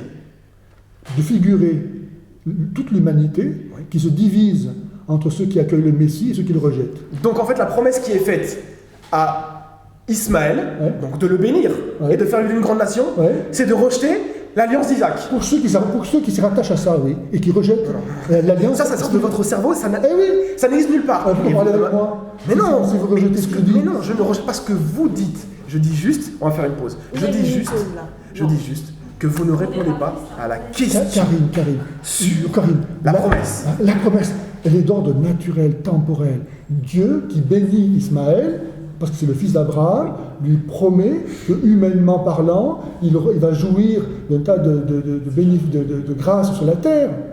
Mais ça ne vous intéresse pas, ça. C'est pas suffisant. Je n'ai pas d'argument des Écritures. Tu peux faire une pause. Il n'y a pas d'argument des Écritures pour annoncer cette chose-là. On fait une pause et on se retrouve. L'argument, c'est qu'il n'y a pas de promesse spirituelle. Il y a une promesse faite à Ismaël de le bénir, de rendre lui une grande nation. Et alors, elle va la faire. L'alliance s'est terminée, on passe à une nouvelle alliance. On va en discuter après au prochain épisode. L'alliance a été terminée avec les enfants d'Israël. Donc nous allons reprendre le débat. Donc Karim, je te laisse la parole. D'accord, très bien. Donc je vais faire un résumé de la première partie. En première partie, j'ai demandé en fait à M. Guy Pagès de me donner les critères. L'abbé Guy Pagès. L'abbé Guy Pagès. Excusez-moi. L'abbé Guy Pagès de me donner les critères d'un vrai prophète et d'un faux prophète. Vous n'avez jamais réussi à le faire. Il a fallu que je vous l'amène. Deuxièmement, je vous ai demandé où est l'annonce, où s'est réalisée la promesse qui a été faite à Ismaël. Vous m'avez répondu, oui, quand Mohamed est arrivé. Et avec la nation islamique. C'est ce que vous m'avez dit. Je peux concéder comme ça pour l'argumentation. Oui, c'est comme tout à l'heure, c'était une blague, et là je vous le concède. Voilà. Non, il faut être sérieux. Ouais. Donc là, vous m'avez dit. Donc très bien. Donc maintenant, moi, je vous repose en fait les mêmes questions. D'accord. Quels sont les critères prophétiques que Mohamed n'a pas remplis et que je vous ai cités tout à l'heure? Très bien. Alors c'est tout simple. La parole de Dieu elle-même dit, par exemple, c'est Daniel 9, 26, que lorsque loin viendra, il n'aura pas de successeur. D'accord. Ben voilà, terminé. Moi, j'ai pas de problème que le successeur ne pas. Et là, ça s'est réalisé. Ça s'arrête là. Si vous visez Jésus, oui, il n'a pas eu de successeur. Il n'a pas eu de descendant, il n'a rien eu. Ben voilà. Très bien. Et par contre, ça n'enlève pas la promesse qui a été faite à Ismaël ensuite.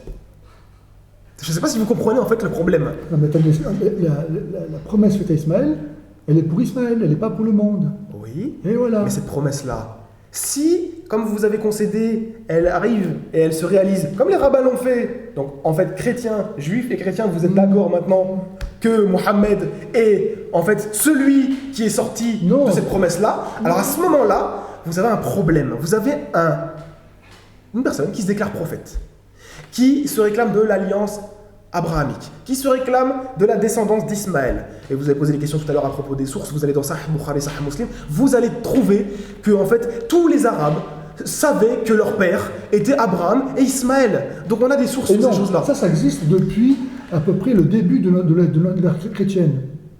Avant le christianisme, tu ne vois pas d'Arabes qui se réfèrent à Abraham. C'est très très faux en fait. C'est une fausseté. C'est une fausseté. Mais là, c'est pas faux. Tous les rites. Donne-moi les textes et on trouve ça. Je vous ai dit, vous allez dans le Sahih Bukhari, Sahih Muslim. Mais ça, c'est musulman, tu rigoles ou quoi? Ah, bah oui, mais c'est très simple. En fait, voilà, toujours le même 2 poids 2 mesures. Donc, un coup, j'accepte la tradition juive. Un jour, non, je l'accepte pas. Je prends ma tradition à moi, chrétienne, et puis je rejette la tradition musulmane. Le 2 poids 2 mesures est une abomination devant l'Éternel. Proverbe chapitre 11, verset 1. Arrête. Je te parle de moi, des Arabes qui se réclamaient de la filiation d'Abraham. Je vais aller dans votre sens. Avant la venue de Jésus. Je vais aller dans votre sens. Avant même. Il n'y en a pas. Il n'y en a pas. Alors, admettons même que vous ayez raison. Est-ce que ça empêche qu'ils se réclamaient quand même d'Abraham et d'Ismaël? Non.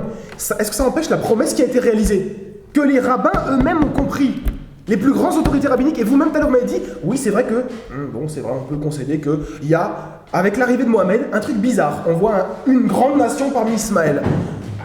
Il prêche le monothéisme pur. Non. Il prêche le monothéisme c'est pas le monothéisme pur, non. Ensuite, C'est un faux monothéisme. Ce qui est très étrange, en fait, si vous voulez, c'est cette façon de ne pas voir en fait l'histoire et ce qui s'est passé. Je vais vous expliquer, si vous me laissez 2 minutes. La première alliance, et ce que je considère être la dernière alliance, via Isaac, via Ismaël. Comme je vous dis, il y a quelque chose de spécial avec ces deux-là. Les 6 autres enfants d'Abraham n'ont rien eu. Eux, ils ont eu une alliance et une promesse. Il y a un rôle spécial dans le salut de l'humanité qu'il y a ici. Donc, la première alliance, il y a eu un temple qui a été érigé. Il y a eu 12 enfants d'Israël qui sont arrivés, 12 nations. Vous avez eu, en fait c'était par Sarah, ensuite vous avez eu voilà, Jacob, qui vient d'Isaac, qui vient d'Abraham, etc. On a un lieu de culte, on a un message, on a des prophètes qui sortent de cela, on a des nations. C'est très bizarre, en fait on a le même parallélisme qui apparaît avec Ismaël. Voilà. On a un lieu de culte nouveau, le diable qui s'invite, puisqu'en fait le temple a été détruit, l'alliance a été rompue, c'est fini pour eux, comme vous me l'avez dit en introduction. Voilà, très bien, on a un nouveau temple, on a un nouveau message qui apparaît, on a une loi qui apparaît. Voilà, comme si Jésus n'était pas venu. Attendez, on a eu auparavant 12 enfants d'Ismaël, on a Ismaël, 12 enfants d'Ismaël. Abraham, bien sûr, il a eu 12 enfants d'Ismaël. Bon, non, peut-être pas. Bah, c'est ce que disent en fait Genèse 25. Oui, d'accord. Et d'ailleurs, Genèse 17. Ah, mais attendez. Sauf qu'il n'y a pas de. Ah, mais j'y repense. Le même Genèse 17-20 dit qu'il aura en fait 12 enfants. 12 princes. Et ça, ils sont passés où? Ils sont faits dans. Ils sont passés en fait en Genèse 25. Vous vous en rappelez pas? Bon, c'est pas grave. Et après, qu'est-ce que ça nous amène? Ce que je veux vous dire, et avec tout le respect que je vous dois en tant qu'abbé, comme vous m'avez dit, en tant que prêtre, c'est qu'il faut réviser votre Genèse. Depuis tout à l'heure, vous ne saviez pas qu'Abraham était un prophète. Vous ne saviez pas que Ismaël avait 12 enfants. Et où est-ce que ça s'est réalisé, etc. Arrêtez. C'est ce que vous m'avez dit depuis tout à l'heure. L'essentiel ne repose pas là-dessus. Bien sûr que l'essentiel ne repose pas là-dessus, mais c'est quand même des lacunes qui sont en fait un petit peu importantes, parce que si vous ne comprenez pas les choses primaires, enfin les choses secondaires, comment allez-vous comprendre les choses primaires? Qu'est-ce qu'il y a à comprendre là? Ce que je vais vous expliquer, c'est qu'il y a eu un parallélisme identique entre la première alliance, les enfants d'Israël, et bizarrement, Ismaël via la promesse. C'est exactement la même chose. Mais quel intérêt de reproduire la même chose? Sinon pour copier, comme ils font les menteurs, les imposteurs. Ce n'est pas un copiage. Et si, la même chose, vous dites vous-même. Non, regardez, si je vous envoie une lettre, on va prendre un exemple de notre vie. Si je vous envoie une lettre de votre poste, vous la prenez, vous la rejetez derrière votre dos. Moi je suis gentil, j'ai de la clémence, je vous renvoie une lettre. Vous la prenez, je m'en fiche. Au bout d'un moment, je vais me dire, très bien, il ne veut pas accepter mes lettres, ce que je vais faire, c'est que je vais le donner à une autre nation. Comme Jésus le dit dans Matthieu chapitre 1, verset 43, que les fruits, le royaume de Dieu vous sera retiré, donné à qui? À une autre nation. Quelle nation vient après? Les enfants d'Israël. Les chrétiens. Non, attendez. Les chrétiens ne sont pas une nation. Les chrétiens ont été acceptés par la grâce. Comme dans l'Ancien Testament, des gens étaient acceptés par la grâce, et pas que les enfants d'Israël. Jésus, quand il dit aux Juifs, le royaume des cieux vous sera enlevé et confié à un peuple qui fera produire ses fruits, ce peuple, c'est le peuple des enfants de Dieu, né de l'eau et du baptême. Il n'y a pas autre chose. Il n'y a pas autre chose. Mais il n'y a pas d'argument pour le prouver. Ça fait 2000 ans qu'il y a des arguments qui sont là. Ça c'est ce que le christianisme dit, mais le problème n'est pas là. Le problème c'est que... Pourquoi ne pas le croire? Pourquoi? Parce que justement, on revient à la base. Vous êtes incrédule, c'est tout? Non. Mais si, vous avez devant vous l'histoire et vous ne la voulez pas. Vous voulez inventer notre histoire. Mais justement, l'histoire, je suis en train de vous la raconter, vous avez du mal à la comprendre. Mais si vous niez les faits eux-mêmes, en disant que l'Église n'existe pas, je n'ai pas dit ça. Ben si, ça reste. Non, je n'ai pas dit ça. J'ai dit que en fait, vous me parlez d'histoire, mais vous omettez l'aspect historique total. Nous avons une première alliance brisée lorsqu'il y a eu Jésus. Et pas brisée, accomplie. Et brisée, complètement. Pourquoi? Accomplie. Non, c'est pas ce que dit Jésus dans la parabole des vignerons. C'est pas ce que dit Jésus dans la parabole des vignerons. C'est l'image que je vous donnais avec le postier tout à l'heure qui vient, qui vous donne une lettre et que vous la prenez et vous la rejetez. Si, je dis à dire quoi? Je vous ai envoyé des prophètes, des messagers. Vous en avez chassé certains, vous en avez tué d'autres, donc vous n'avez pas accepté en fait de donner les fruits qui étaient demandés. Voilà. On est d'accord? Très bien. Ensuite, il va envoyer le fils. Voilà. Très bien. Le fils, il est rejeté hors de la ville. On est d'accord? C'est ce qui s'est passé avec Jésus. Ensuite, qu'est-ce que dit Jésus? Très bien. Donc, les fruits vous sont retirés Après la mort de ce fils. C'est après. Et il sera donné à une autre nation. Quelle nation apparaît? Et donc, entre la vie de Jésus et le 8e et 7e siècle, il n'y a rien qui s'est passé, n'est-ce pas? C'est pas une question de rien qui s'est passé. Ah ben alors, qu'est-ce qu'il y a eu là pour l'instant? Mais vous avez les chrétiens qui sont apparus. Et alors, qu'est-ce qui a fait qu'au 7e siècle, il était nécessaire de faire autre chose? C'était nécessaire parce qu'il y a eu une déviation du monothéisme. Quelle déviation? À quel moment? Vous m'avez parlé tout à l'heure, en parlant de Trinité par exemple. À quel moment? Depuis le début. Depuis le début. Depuis le début. Pourquoi est-ce qu'il a fallu attendre le 7e siècle alors? Alors je vais vous poser une question inverse. Pourquoi est-ce qu'il a fallu que lorsque des prophètes, enfin des peuples péchaient, il a fallu attendre des siècles? Par exemple, je vous donne un exemple. La mise en esclavage des enfants d'Israël sous Pharaon. Ils sont restés combien de temps? Sans prophète. 430 ans. On est d'accord ou pas? Et alors? Donc vous avez 4 siècles. Ouais. Très bien. Ensuite, il y a Moïse qui vient. Donc entre Joseph et Moïse, il n'y a pas eu de prophète. 430 années. Et quel rapport? Le rapport, il est ce que vous venez de dire. Mais non. Regardez, il ne s'est rien passé. Il y a eu des siècles de différence. Ce que je vous ai dit tout à l'heure, c'est qu'au départ, Dieu, il a peu à peu façonné son peuple. Oui, j'ai pas de problème par rapport à ça. Dans la Genèse, que vous pensez connaître si bien, comme vous voyez, Dieu, il a plusieurs noms, et même des noms pluriels. Oui. Parce que le peuple élu, au départ, eh bien, il fait partie de la culture ambiante, et son Dieu, il le comprend à partir de sa culture, qui est polythéiste. Donc, même le nom de Dieu va prendre des formes différentes. Et c'est peu à peu que cette connaissance de Dieu va s'affiner jusqu'à ce que le Messie vienne. À partir de là, la première alliance est accomplie, et on passe dans une alliance avec le monde entier. Donc, ça s'est passé avec l'Église. D'accord. Je ne vois pas pourquoi vous voudriez appliquer le même schéma antécédent à l'Église. Car si on est arrivé dans les derniers temps, il n'est plus question ensuite, quand on a Dieu, d'espérer autre chose. D'accord.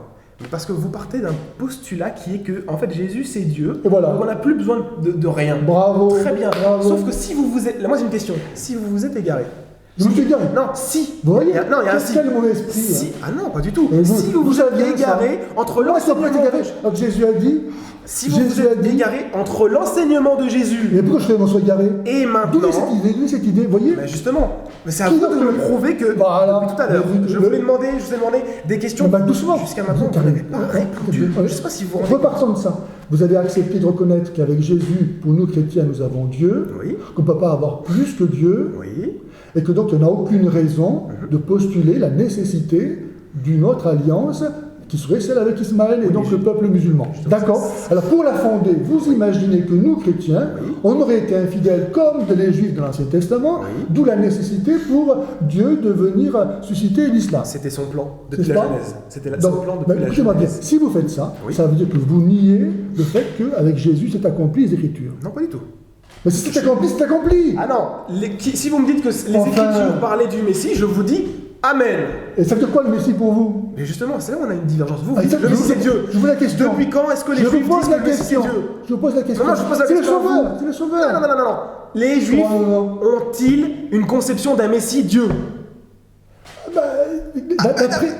Écoutez, dans la Genèse, dans les prophètes, quand le Messie naît d'une vierge, quand il fait des miracles, quand il offre sa vie en expiation des péchés du monde entier, quand il ressuscite, aucun homme ne peut faire ça. D'accord, très bien. Donc on voit que Jésus, c'est pas un homme comme les autres. Là, ce que vous faites, c'est de la théologie. Non, mais je suis en train de vous montrer, doucement, car il faut être honnête. Vous me demandez de vous donner les signes que de l'Ancien Testament, Dieu a donné pour connaître le Messie. Je vous les donne. C'est pas ce que j'ai dit. Ah non. Ma question, elle est très simple, je la répète. Comme ça, vous l'autorez. Oh là là. Dites-moi si les Juifs croient que le Messie est Dieu.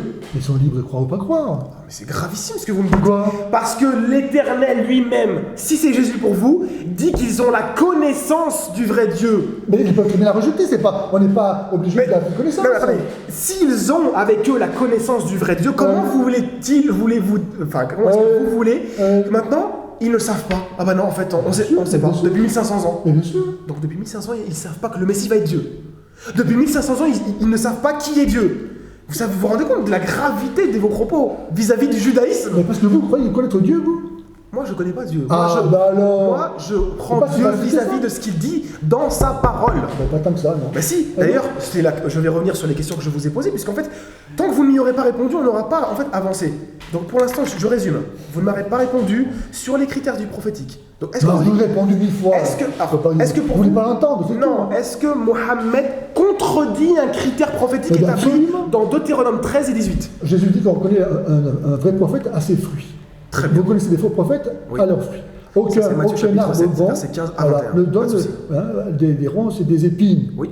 Or, Mahomet vient mettre la haine dans le monde. Sourate 60, verset 4. Entre nous et vous, c'est l'inimitié et la haine à jamais, jusqu'à ce que vous croyiez en Allah seul. Et voilà. Donc la haine est enseignée par Mahomet. Pas moi qui le dis. Ok, non mais c'est pas grave. Ah mais c'est pas grave, non, c'est très grave.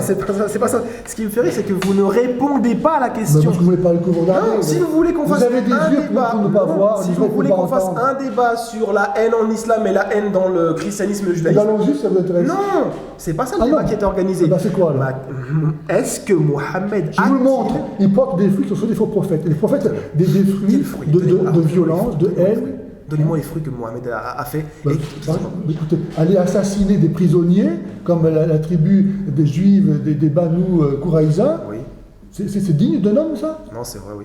Bon. D'accord, et donc comment est-ce qu'on peut dire qu'il vient de Dieu, après Jésus qui enseigne à aimer ses ennemis? Et donc, à part la tribu des Banu Quraïza, vous voulez autre chose? Par exemple, la polygamie.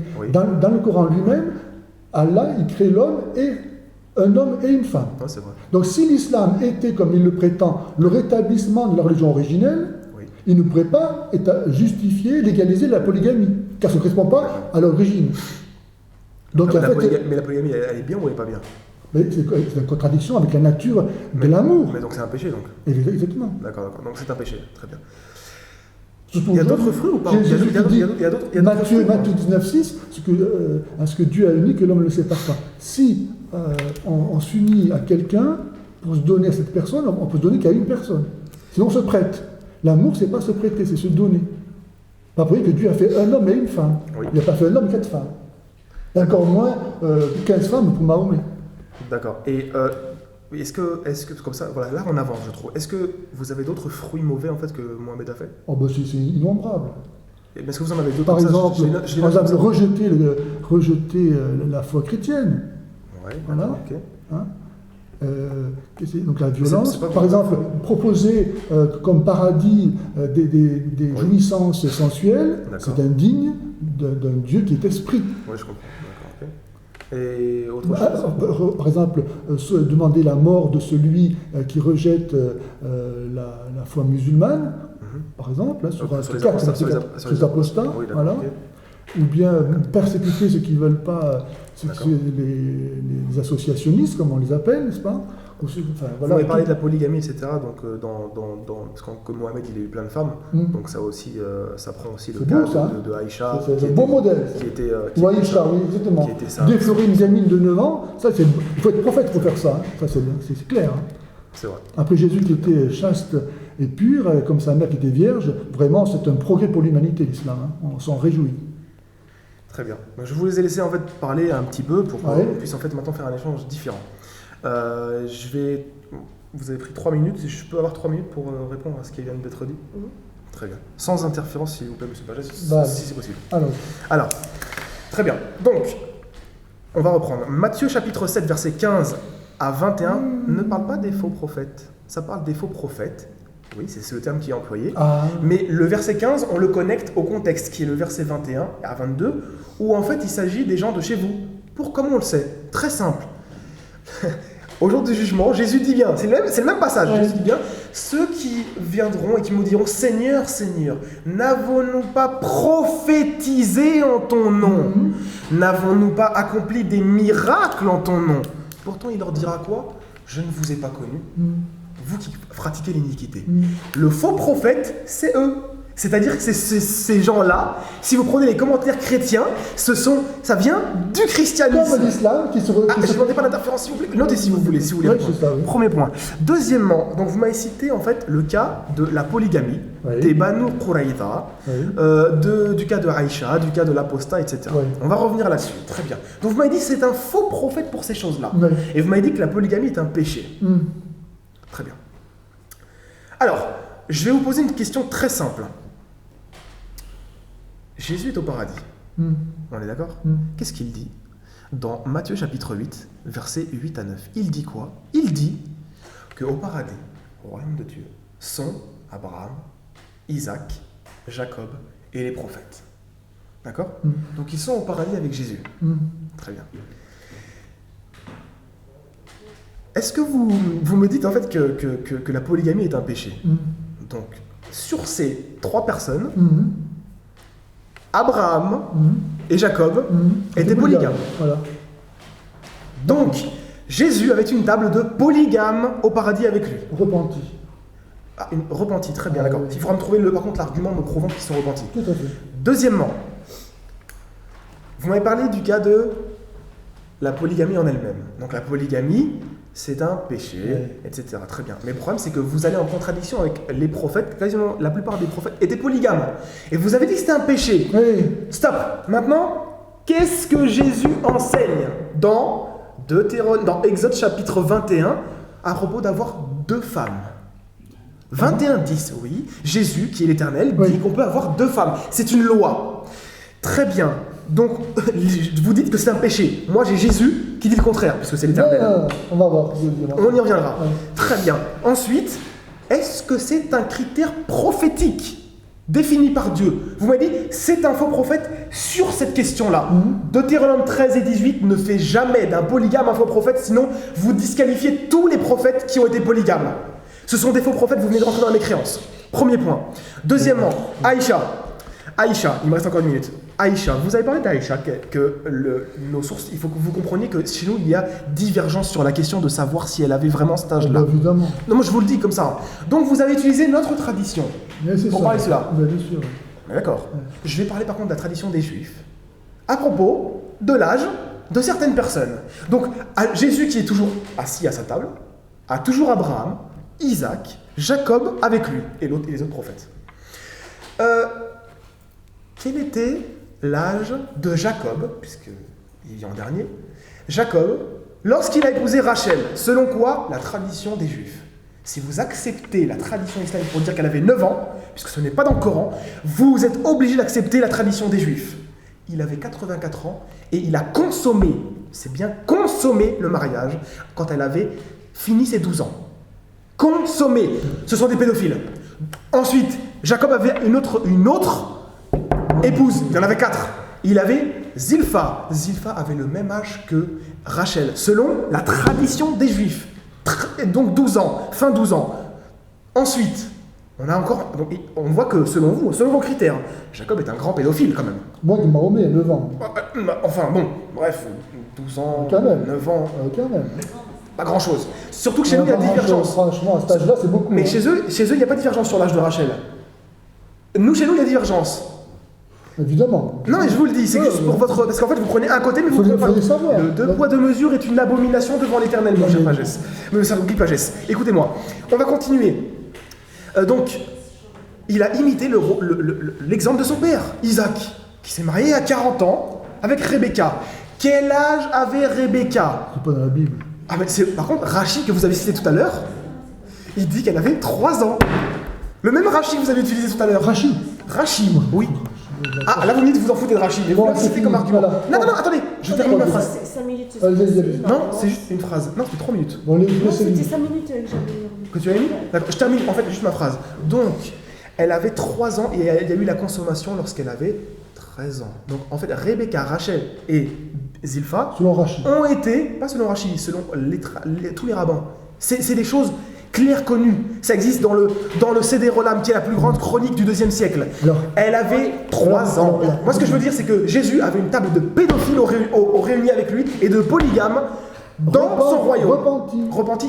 Donnez-moi la source. Vous pouvez répondre aux et ce n'est pas un critère prophétique. Voilà. Alors, quand vous dites que le critère de la fausse prophétie donnée par Jésus s'applique aux gens de chez nous, vous vous rappelez, vous avez commencé par ça. Allô? Je n'ai pas compris en fait.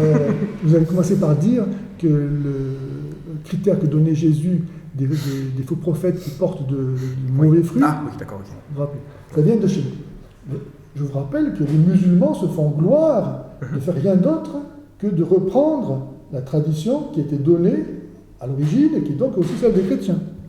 La preuve en est, c'est que dans le Coran lui-même, ils se réfèrent à Jésus bien plus souvent, comme on le disait, que Mahomet. Et que même les musulmans se disent les vrais chrétiens. Donc l'argument que vous m'avez repoussé contre moi-même, vous pouvez vous l'appliquer à vous-même. Non, pas du tout, parce que moi je vous ai dit que le passage concerne votre communauté. Jésus le dit. Mais vous êtes une communauté qui est celle des croyants. Vous ne pouvez pas prendre un passage où Jésus parle des chrétiens qui vont venir, les faux prophètes parmi les chrétiens. Mais c'est marqué dans le passage suivant. Mais vous-même, vous allez arriver au jour du jugement devant Dieu en disant Seigneur, n'est-ce pas en ton nom que nous avons prophétisé que nous avons... Je ne vais jamais arriver au nom de Jésus. Au nom du Seigneur. Ah mais vous, le Seigneur c'est Jésus. Voilà. Mais non, on ne peut pas faire une différenciation. Vous verrez bien. Là, ce sont des prophètes qui ont fait des choses au nom de Jésus. Et Jésus faisait lui-même les choses au nom de Dieu. En fait, si vous voulez, il faisait les choses au nom de Dieu. Pas toujours. Quand il dit, je te pardonne tes péchés, il disait à son nom propre. Oui. Ou quand il dit, je suis la résurrection et la vie, ou la vérité, il ne dit pas Dieu, il dit moi, je suis. Oui, mais pourquoi vous ne prenez pas les autres passages où il dit que chaque fois que tu m'as exaucé, Jean chapitre 11, verset 43, 44, c'est très simple. Alors, tu m'avais Père, tu m'as toujours exaucé. Parce que ça veut dire que vous ignorez quelque chose de fondamental, sans quoi on ne peut pas comprendre l'évangile, c'est que Jésus, il a deux natures. Il est vrai Dieu et vrai homme. Selon votre interprétation. Ça n'existe pas dans les... Ah non, pas chute, ça n'existe pas dans le texte. Bien sûr. Donc, s'il est né d'une vierge, c'est pas pour rien. C'est-à-dire qu'il n'a pas commencé à exister en tant qu'homme, comme tous les hommes à partir de l'union d'un homme et d'une femme, mais par un miracle de Dieu, à savoir qu'il avait simplement besoin de recevoir la nature humaine pour être un homme. C'est-à-dire que son être existe déjà et qu'il a conservé la nature divine qu'il ne peut pas ne pas avoir étant Dieu. D'ailleurs, le Coran lui-même dit que Jésus, c'est la parole de Dieu et que tout a été fait par la parole de Dieu. D'accord. Et donc, si tout a été fait par la parole de Dieu, que Jésus est la parole de Dieu, c'est-à-dire que Jésus lui-même n'a été fait par personne. D'accord. Donc Jésus est Dieu. Il n'y a que Dieu qui est créé par personne. On fera un débat sur la divinité de Jésus si vous voulez. Alors, donc, je continue. Donc, les gens de chez vous, vous pouvez le retourner contre vous-même. Parce que vous-même, vous dites être des vrais chrétiens. Ensuite, la polygamie. La polygamie. Depuis quand un musulman dit que je suis un vrai chrétien? Bien sûr que si. Vous lisez les forums et tout tant que vous en voudrez. Ensuite, c'est mon temps de parole. Si un musulman dit je suis un vrai chrétien, c'est une personne qui a apostasié de l'islam. La polygamie. Donc Abraham était polygame, Jacob était polygame. D'accord. Et vous avez oublié, ça ne sert à rien de parler avec vous si vous oubliez les arguments que je vous ai donnés. Je vous ai rappelé que Dieu, il a peu à peu élevé la conscience morale et spirituelle de ce peuple qu'il a façonné à travers les prophètes, jusqu'à la venue du Messie, et que dans ce peuple-là, comme dans tous les peuples, il y avait tout un tas de péchés qui étaient plus ou moins tolérés avec le temps, juste dans l'espérance que ça passe. On ne va pas du jour au lendemain donner à... C'était des péchés. Évidemment. D'accord, très bien. Alors, doucement. C'était un péché, mais ce n'est pas du jour au lendemain qu'on peut changer une société, ni même la vie de quelqu'un. Dieu ne s'impose pas. C'est peu à peu, en espérant que les hommes vont coopérer par l'accueil de sa parole et de sa grâce pour sortir du domaine du péché et entrer dans le domaine de la grâce. Donc on comprend bien que Dieu, petit à petit, il va faire passer même les prophètes, même les patriarches, d'un état d'imperfection à un état de perfection. Aujourd'hui, la situation est différente. Vous ne pouvez pas légitimer la polygamie aujourd'hui parce qu'elle a été pratiquée par Abraham, parce que depuis, il y a eu le Christ qui nous a donné un enseignement et un témoignage qui met fin à cette période de l'histoire de l'humanité qui était vouée à l'ignorance et au péché. Si aujourd'hui vous agissez comme avant Jésus, c'est comme Jésus n'avait pas besoin de venir. Donc vous rejetez le Christ. Vous êtes donc des antichrists. N'est-ce pas ? Voilà ce que je vais vous dire. D'accord. Alors moi je vais vous répondre. Oui. Je vais vous répondre. Très bien. Donc vous me dites que ce sont des péchés. D'accord, très bien. Donc les prophètes, comme David, comme Abraham, comme Jacob, Moïse, ils ont tous péché en faisant la polygamie. Très bien. Mais j'ai un problème avec cela. Parce qu'en fait, comme je vous l'ai dit, vous ne m'avez pas répondu à ça, c'est que Jésus lui-même permet la polygamie. Comme loi. Exode chapitre 21, verset 10. D'accord. Alors. Attendez. Non, je l'ai terminé. Ah non, c'est à moi de parler. Non, parce que j'ai moins de temps que vous. Alors. Oui, j'ai moins de temps que vous. C'est pas terrible ça. Attendez. Allez, dans l'évangile, je vous donne quelques secondes. Dans l'évangile, Jésus dit aux Juifs, il est écrit dans votre loi Pourtant, Jésus, c'est lui-même, en tant que Dieu, qui a donné la loi. Ouais. Mais les Juifs en ont fait, à travers leurs 613 préceptes, etc., quelque chose que Jésus ne reconnaissait pas.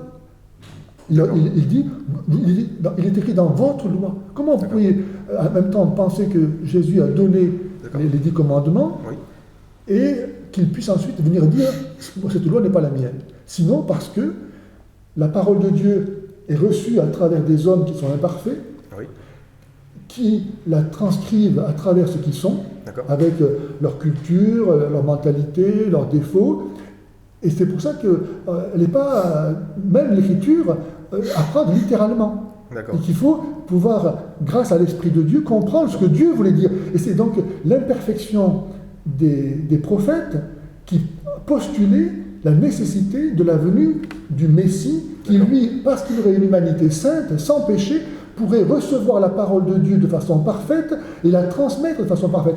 L'interprétation de Jésus allait contre l'interprétation des rabbins et des pharisiens de son époque, qui eux recevaient la parole de Dieu à travers leurs propres péchés et donc la transcrivaient de façon pécheresse. C'est pour ça que dans la loi, il y a effectivement des choses qui ne sont pas acceptables.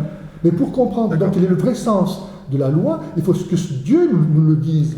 Et c'est ce que Jésus a fait, étant la parole de Dieu, il peut nous donner en tant qu'homme la vraie interprétation. Sans le Messie, l'écriture ne va pas être accomplie. Je peux reprendre. Vous comprenez ce que je dis? J'ai bien compris. Parfait. C'était très bien expliqué. Merci. Donc selon vous, on va reprendre. Selon vous, la loi était imparfaite. C'est ce qu'on m'avait dit. D'accord? Psaume 19:10 dit que la loi est parfaite. Donc là, on a une contradiction entre la parole et ce que vous dites. Deuxièmement, Exode chapitre 21, verset 10, c'est Jésus qui l'a révélé comme loi qu'on peut avoir 2 femmes. C'est une loi qui s'applique. Je vous dis que cette parole de Dieu a été reçue à travers l'humanité des prophètes qui ont transmis ce qu'ils ont compris de la parole de Dieu. Mais c'est pas... Alors, vous pouvez me lire, est-ce que vous pouvez me le lire, Exode 21:10, et me dire comment vous le comprenez? D'accord. J'aimerais bien en fait comprendre comment vous comprenez Exode chapitre 21, verset 10. Très bien. Voilà. Et donc pendant ce temps-là, on va revenir sur ce que vous avez dit. Donc, pendant ce temps-là, non, mais ça permet de chercher. J'ai trouvé, c'est pas compliqué. Hein. D'accord, très bien. Mais alors, allez-y. Je peux pas tout faire en même temps. Hein. Alors, 21:10. Oui, vous n'avez pas trouvé vous encore. S'il prend pour lui-même une autre femme, il ne diminuera pas la nourriture, le vêtement, ni les droits conjugaux de la première. D'accord, très bien. Donc là, on a Jésus qui permet en fait d'avoir une deuxième femme. Doucement. Doucement. Il ne dit pas qu'il veut prendre une deuxième femme. Il dit s'il prend pour lui-même une autre femme, ça veut dire quoi? Ça veut dire que le Seigneur, dans la situation actuelle, qui ne peut pas changer, parce que les hommes sont capables de ne pas recevoir la parole de Dieu, c'est ce qu'ils ont fait, ils ont rejeté les prophètes, ils ont tué. Donc la parole de Dieu, pour qu'elle puisse, à travers le temps, perdurer, il fallait que les hommes aient un intérêt à la recevoir et à pouvoir la transmettre à leur tour. Attends, j'ai fini. Donc là, qu'est-ce que dit le Seigneur? Donc il prend la situation, il y a des hommes qui prennent une nouvelle femme, et qui évidemment sont tentés, sinon ils ne prenaient pas de deuxième femme, de traiter mieux la nouvelle femme que l'ancienne. Et donc le bon Dieu, simplement, il se contente de dire, écoutez, ne diminuez pas la nourriture de la première. Quelque part, ils appellent à être justes, mais dans l'injustice, mais ils ne peuvent pas faire autrement. Vous comprenez? Ils savent pas qu'ils légitiment la polygamie. Et est-ce que je peux reprendre en fait mon temps de parole? Allez-y. Donc là, est-ce que vous êtes d'accord pour dire que Jésus a donc bien permis la polygamie? Je vous dis encore une fois que cette parole de Dieu, elle est donnée... Non, dans ce passage-là. Il a permis, si vous voulez, oui. Voilà, donc Jésus a permis la polygamie. Et c'était un péché. Donc vous venez de dire que Jésus a permis un péché. Bien sûr qu'il permet un péché. Il permet un péché. Évidemment. Mais quelle est cette conception de Dieu? Ça ne veut pas dire qu'il le demande. Karim, si Dieu ne permettait pas le péché, il n'est pas de péché dans le monde. Non, c'est dans sa loi. Mais c'est dans sa loi, c'est une ordonnance qu'il donne. Et vous croyez que le Seigneur, il ne voit pas ce qui se passe? Il le laisse faire. Ça veut dire qu'il le permet. Mais non, moi je voulais juste savoir, comme vous l'avez dit, Jésus permet un péché et il permet la polygamie. Pas de souci. Et en plus, à sa table au paradis, bizarrement, il y a plein de polygames avec lui. On revient. On continue sur ce que vous avez dit. Vous avez parlé des Banu Quraïza à propos du prophète, qu'il les ait tués. Bon, égorgés. Voilà, il les a égorgés, c'est vrai. Beau, hein? En tout cas, selon nos sources à nous, il y a plusieurs chiffres qui ont été avancés. Ouais. Et le meilleur et le plus authentique chiffre, Ah bon? c'est 40. Oh là là! Bien sûr. Comme le soleil dans le désert. ça Non, fait, c'est hein. pas ça. C'est-à-dire que, en fait, vu que vous ne connaissez pas en fait la science des traditions, C'est ça. vous ne pouvez pas authentifier un texte. bien sûr. Lorsqu'il est dit par exemple 900, 600, 400, c'est rapporté par des personnes qui sont considérées comme menteurs chez nous. Ah bon? Donc, est-ce que vous acceptez le fait qu'on ait des traditions que nous rejetions? Oui. Après tout, même le Coran lui-même se rejette, on peut bien dire. D'accord, très bien. Non, parce que si vous n'acceptez pas le fait que les traditions qui sont chez nous peuvent être fausses et qu'on les rejette nous-mêmes, Ah bah alors on est démarré avec ça. bah oui, mais alors à ce moment-là, est-ce que vous acceptez le fait que Jésus a été un meurtrier? Et il a été, selon vos propres sources. Dites-moi. Ah bah, alors. je vais vous apprendre quelque chose, donc c'est très bien. Allez-y. Vous savez que quand il était petit, Jésus, Oui. il tuait plein de personnes et il tuait même des enfants. Il tue des personnes? Bien sûr. Ah, C'est oui, rapporté dans quoi? Dans les évangiles dits apocryphes. Oh ben alors, pourquoi vous n'allez pas chercher François aussi dans vos Voilà, œuvres eh ben, ce que je voulais vous amener, c'était à ça. Ah. C'est-à-dire que vous avez vos critères pour authentifier Ouais. un récit. Ouais. Nous avons les nôtres. Et si vous rejetez notre façon de rejeter les fausses traditions, alors en ce moment-là, moi je ne tiens pas compte de vos critères. Et je vous dis que ces évangiles apocryphes sont bons. Et donc vous avez un C'est ce Jésus que vous faites. C'est meurtrier. ce que vous faites de toute façon. Ah non, pas du tout. Moi, les évangiles... Vous seriez chrétien si vous acceptiez notre parole. Pas du tout. Ce que je veux vous dire, c'est qu'on a chacun des critères d'authentification. Les Banu Quraïza, le chiffre le plus authentique, c'est 40 personnes qui ont été fait tuer. Et non pas Je crois ce que vous avez voulu dire tout à l'heure. Dans les hadiths Mais attendez. de Boukhari, c'est pas ça. C'est très bien, mais je vous explique. Donnez-moi un chiffre dans le Sahih al-Bukhari. Ça n'existe pas. Ah bon, on va voir ça. C'est un défi. Ça n'existe pas, monsieur Vagès. On trouve ça que dans ce qu'on appelle les livres d'histoire. Ok. Dans les Sirahs. Mais attendez, si ça c'est un faux prophète parce qu'il a fait égorger 40 personnes. Élie est un faux prophète parce qu'il a fait égorger 450 prophètes. Comment ça va? Combien de temps il faut vous le dire? C'est un faux prophète. Avant Élie. Jésus, après Élie Jésus. est-il un faux prophète? C'est avant Jésus. Mais avant Jésus ou pas? Élie est-il un faux C'est avant prophète? Jésus. Vous voyez, vous comptez pas pour Jésus. Pour vous, vous rejetez le Christ. Non, C'est comme si j'étais pas non, venu. mais vous comprenez C'est pas la grave. chose. Vous me dites C'est un antichrist. que Un ça c'est l'attaque antichrist. personnelle. Vous vous damnez. D'accord, très bien. Vous me dites que Mohammed est un faux prophète parce qu'il a tué 40 personnes en les faisant égorger. Voilà. Vous me dites C'est pas parce digne qu'il a de Dieu. été polygame, c'est Voilà. un faux prophète. Ouais, oui. Il a épousé une fille Voilà. jeune, c'est un faux Voilà. prophète. Voilà. Il y a eu les apostats tués, c'est un faux Ah, prophète. voilà. Des fruits Tous mauvais. vos prophètes, Des fruits mauvais. ce sont des fruits mauvais. Ouais. Tous vos prophètes les ont accomplis selon la loi divine. Parce qu'il n'avait pas Jésus. Non, ça ne marche pas. Ouais, C'est si, faux. ça marche. Si Jésus est Dieu, c'est lui qui a donné sa loi, donc il l'avait avec eux. Cette loi, encore une fois, elle a été reçue par des hommes. Elle n'est pas tombée du ciel comme le Coran. Vous êtes en train de rejeter tous les prophètes de l'Ancien Non, il faut les Testament. comprendre à travers l'esprit que Jésus nous a donné. C'est pas pour rien que Jésus a donné une interprétation qui était différente. On ne Tant comprend pis pour pas. vous. Mais non, monsieur Pagès, calmons-nous. Nous Monsieur ne l'abbé, comprenons... Monsieur l'abbé Pagès, excusez-moi. Nous ne comprenons pas Jésus avec tous les anciens prophètes. Ils avaient pendant 1200, 1300 ans une loi à accomplir qui venait de ce Jésus, selon vous. Cette loi-là, lorsqu'ils la pratiquaient, on tuait les apostats, ils faisaient des guerres, il y avait des captifs, il y avait du butin, de la polygamie. Vous me dites que tout cela est un péché. C'est la loi qui leur donne. Mais qu'est-ce que vous vous rendez compte de ce que vous racontez?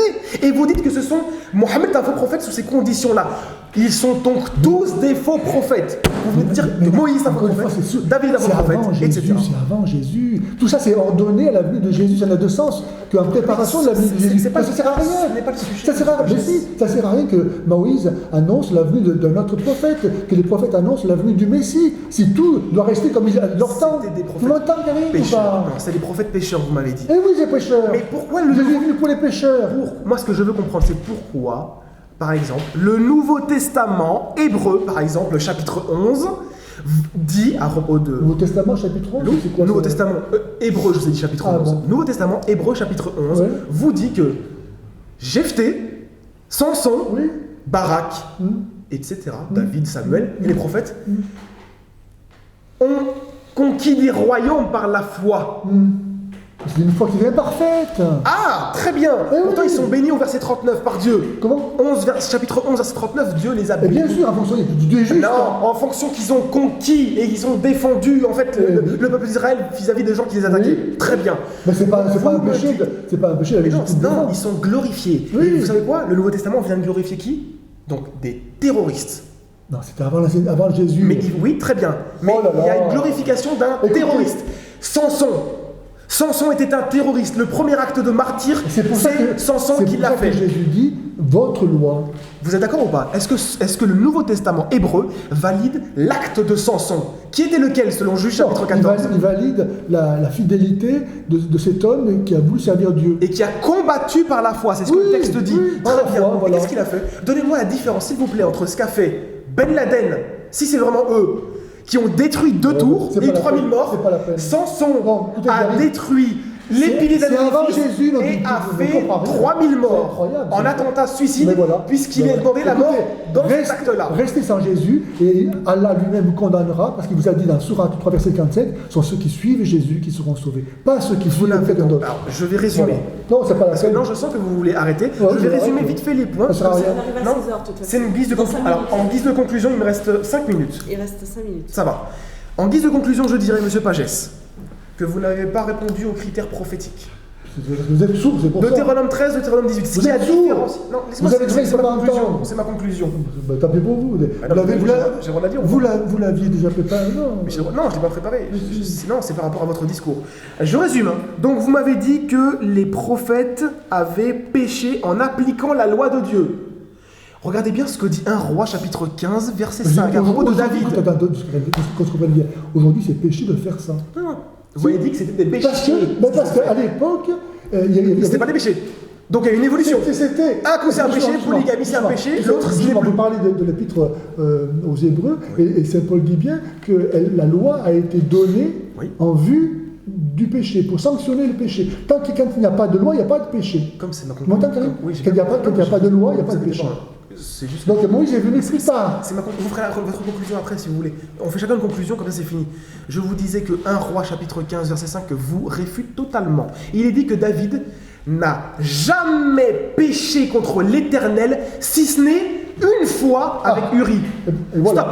Ça veut dire que tout ce qu'il a accompli comme combat, les 1 million de morts qu'il a fait, selon 2 Chroniques chapitre, ou 1 Chronique, un des deux, chapitre 14 verset 9 à 13, où il est dit quoi? Qu'il y a eu 1 million de morts faits par l'armée de David et David. Ce n'était pas un péché. Selon qui? 1 Roi chapitre 15 verset 5. David n'a jamais péché, Monsieur Pagès, sauf une seule fois. Le fait qu'il ait fait tuer des gens, assassiner des gens, ce n'est pas un péché. Qu'il ait pris plusieurs femmes, ce n'est pas un péché. Contrairement à tout ce que vous avez dit. Il était polygame, ce n'est pas un péché pour l'Éternel. Qui le dit? L'Éternel. 1 Roi chapitre 15 verset 5. Monsieur Pagès, vous êtes totalement contre l'écriture. Non, je finis, c'est ma conclusion. Vous n'avez pas répondu aux critères prophétiques. Vous n'avez pas répondu historiquement et bibliquement à l'annonce qui a été faite à Ismaël. Sauf que vous avez reconnu que c'est arrivé avec Mohammed et la nation islamique. Oui, c'est ce que vous avez dit. Vous avez dit oui, je vous le concède. Avec Mohammed, il y a quelque chose de nouveau. C'est la même chose. Ben non. C'est énorme. Vous venez d'accepter comme les juifs. Il n'y a rien de nouveau. Que la promesse faite à Ismaël en Genèse 17-20 se réalise avec Mohammed. Mais il n'y a rien de nouveau. Ils font la même chose. Très bien. Et alors? Donc, ici, je n'ai vu aucun argument pour dire que Mohammed n'est pas un faux prophète. Parce que vous ne voulez pas le voir. Mais non, vous avez accusé tous vos prophètes à vous d'être des faux prophètes. Voilà ce que je peux dire. Pas du tout. Ah, si. Parce que, une fois, je dis, à l'époque, ils ont reçu. Si, à l'époque, voilà, vous ne connaissez pas l'histoire, ce que je dis. Vous vivez dans le mythe. Je ne connais peut-être pas l'histoire, mais en tout cas, l'histoire vous a prouvé que Mohammed arrive au 7e siècle et qu'il est la promesse. L'antéchrist, le faux prophète qui a annoncé Jésus. Ah, donc l'annonce qui a été faite par l'Éternel qui a béni Ismaël est l'antéchrist. En Genèse 17-20. Doucement, il ne faut pas s'approprier. Doucement, vous vous appropriez cette promesse faite à Ismaël en disant qu'elle est faite à l'islam. C'est vous qui le dites. Mais non, vous m'avez reconnu tout à l'heure et eux-mêmes le disent, les savants rabbins. Je vous l'ai concédé pour votre raisonnement, pour que vous puissiez avancer. Vous n'avez pas dit que pour autant. C'était pas une concession. Écoutez-moi, en tout cas, maintenant je vous le dis, il n'y a aucune raison d'assimiler la promesse qui est faite à Ismaël avec l'islam. Parce que devenir une grande nation, il y a des nations qui sont pacifiques. Il y a des nations qui sont grandes et qui sont chrétiennes, donc il n'y a aucune possibilité d'assimiler cette prophétie avec l'islam. D'accord, ok. Ok, ben, si la promis, c'est très bien. Donc, au final, la promesse s'est réalisée en Mohammed. Mohammed ne dérange aucun faux prophète. Mais non, c'est le dernier débat. Mais non, c'est la finale. C'est la conclusion. Monsieur Pagès, vous n'avez pas répondu à toutes ces choses. Et vous avez reconnu que tous les prophètes de l'Ancien Testament sont des faux prophètes et que la loi amène au péché si on l'applique. Voilà votre raisonnement, alors que 1 Roi 15-5 vous dit le contraire, qu'il n'y a pas de péché. On s'arrête là, j'ai fini. C'est très bien. Alors, pour terminer... Et merci en tout cas pour le dialogue. Comment? C'est ça, voilà. Eh bien, il n'y a pas de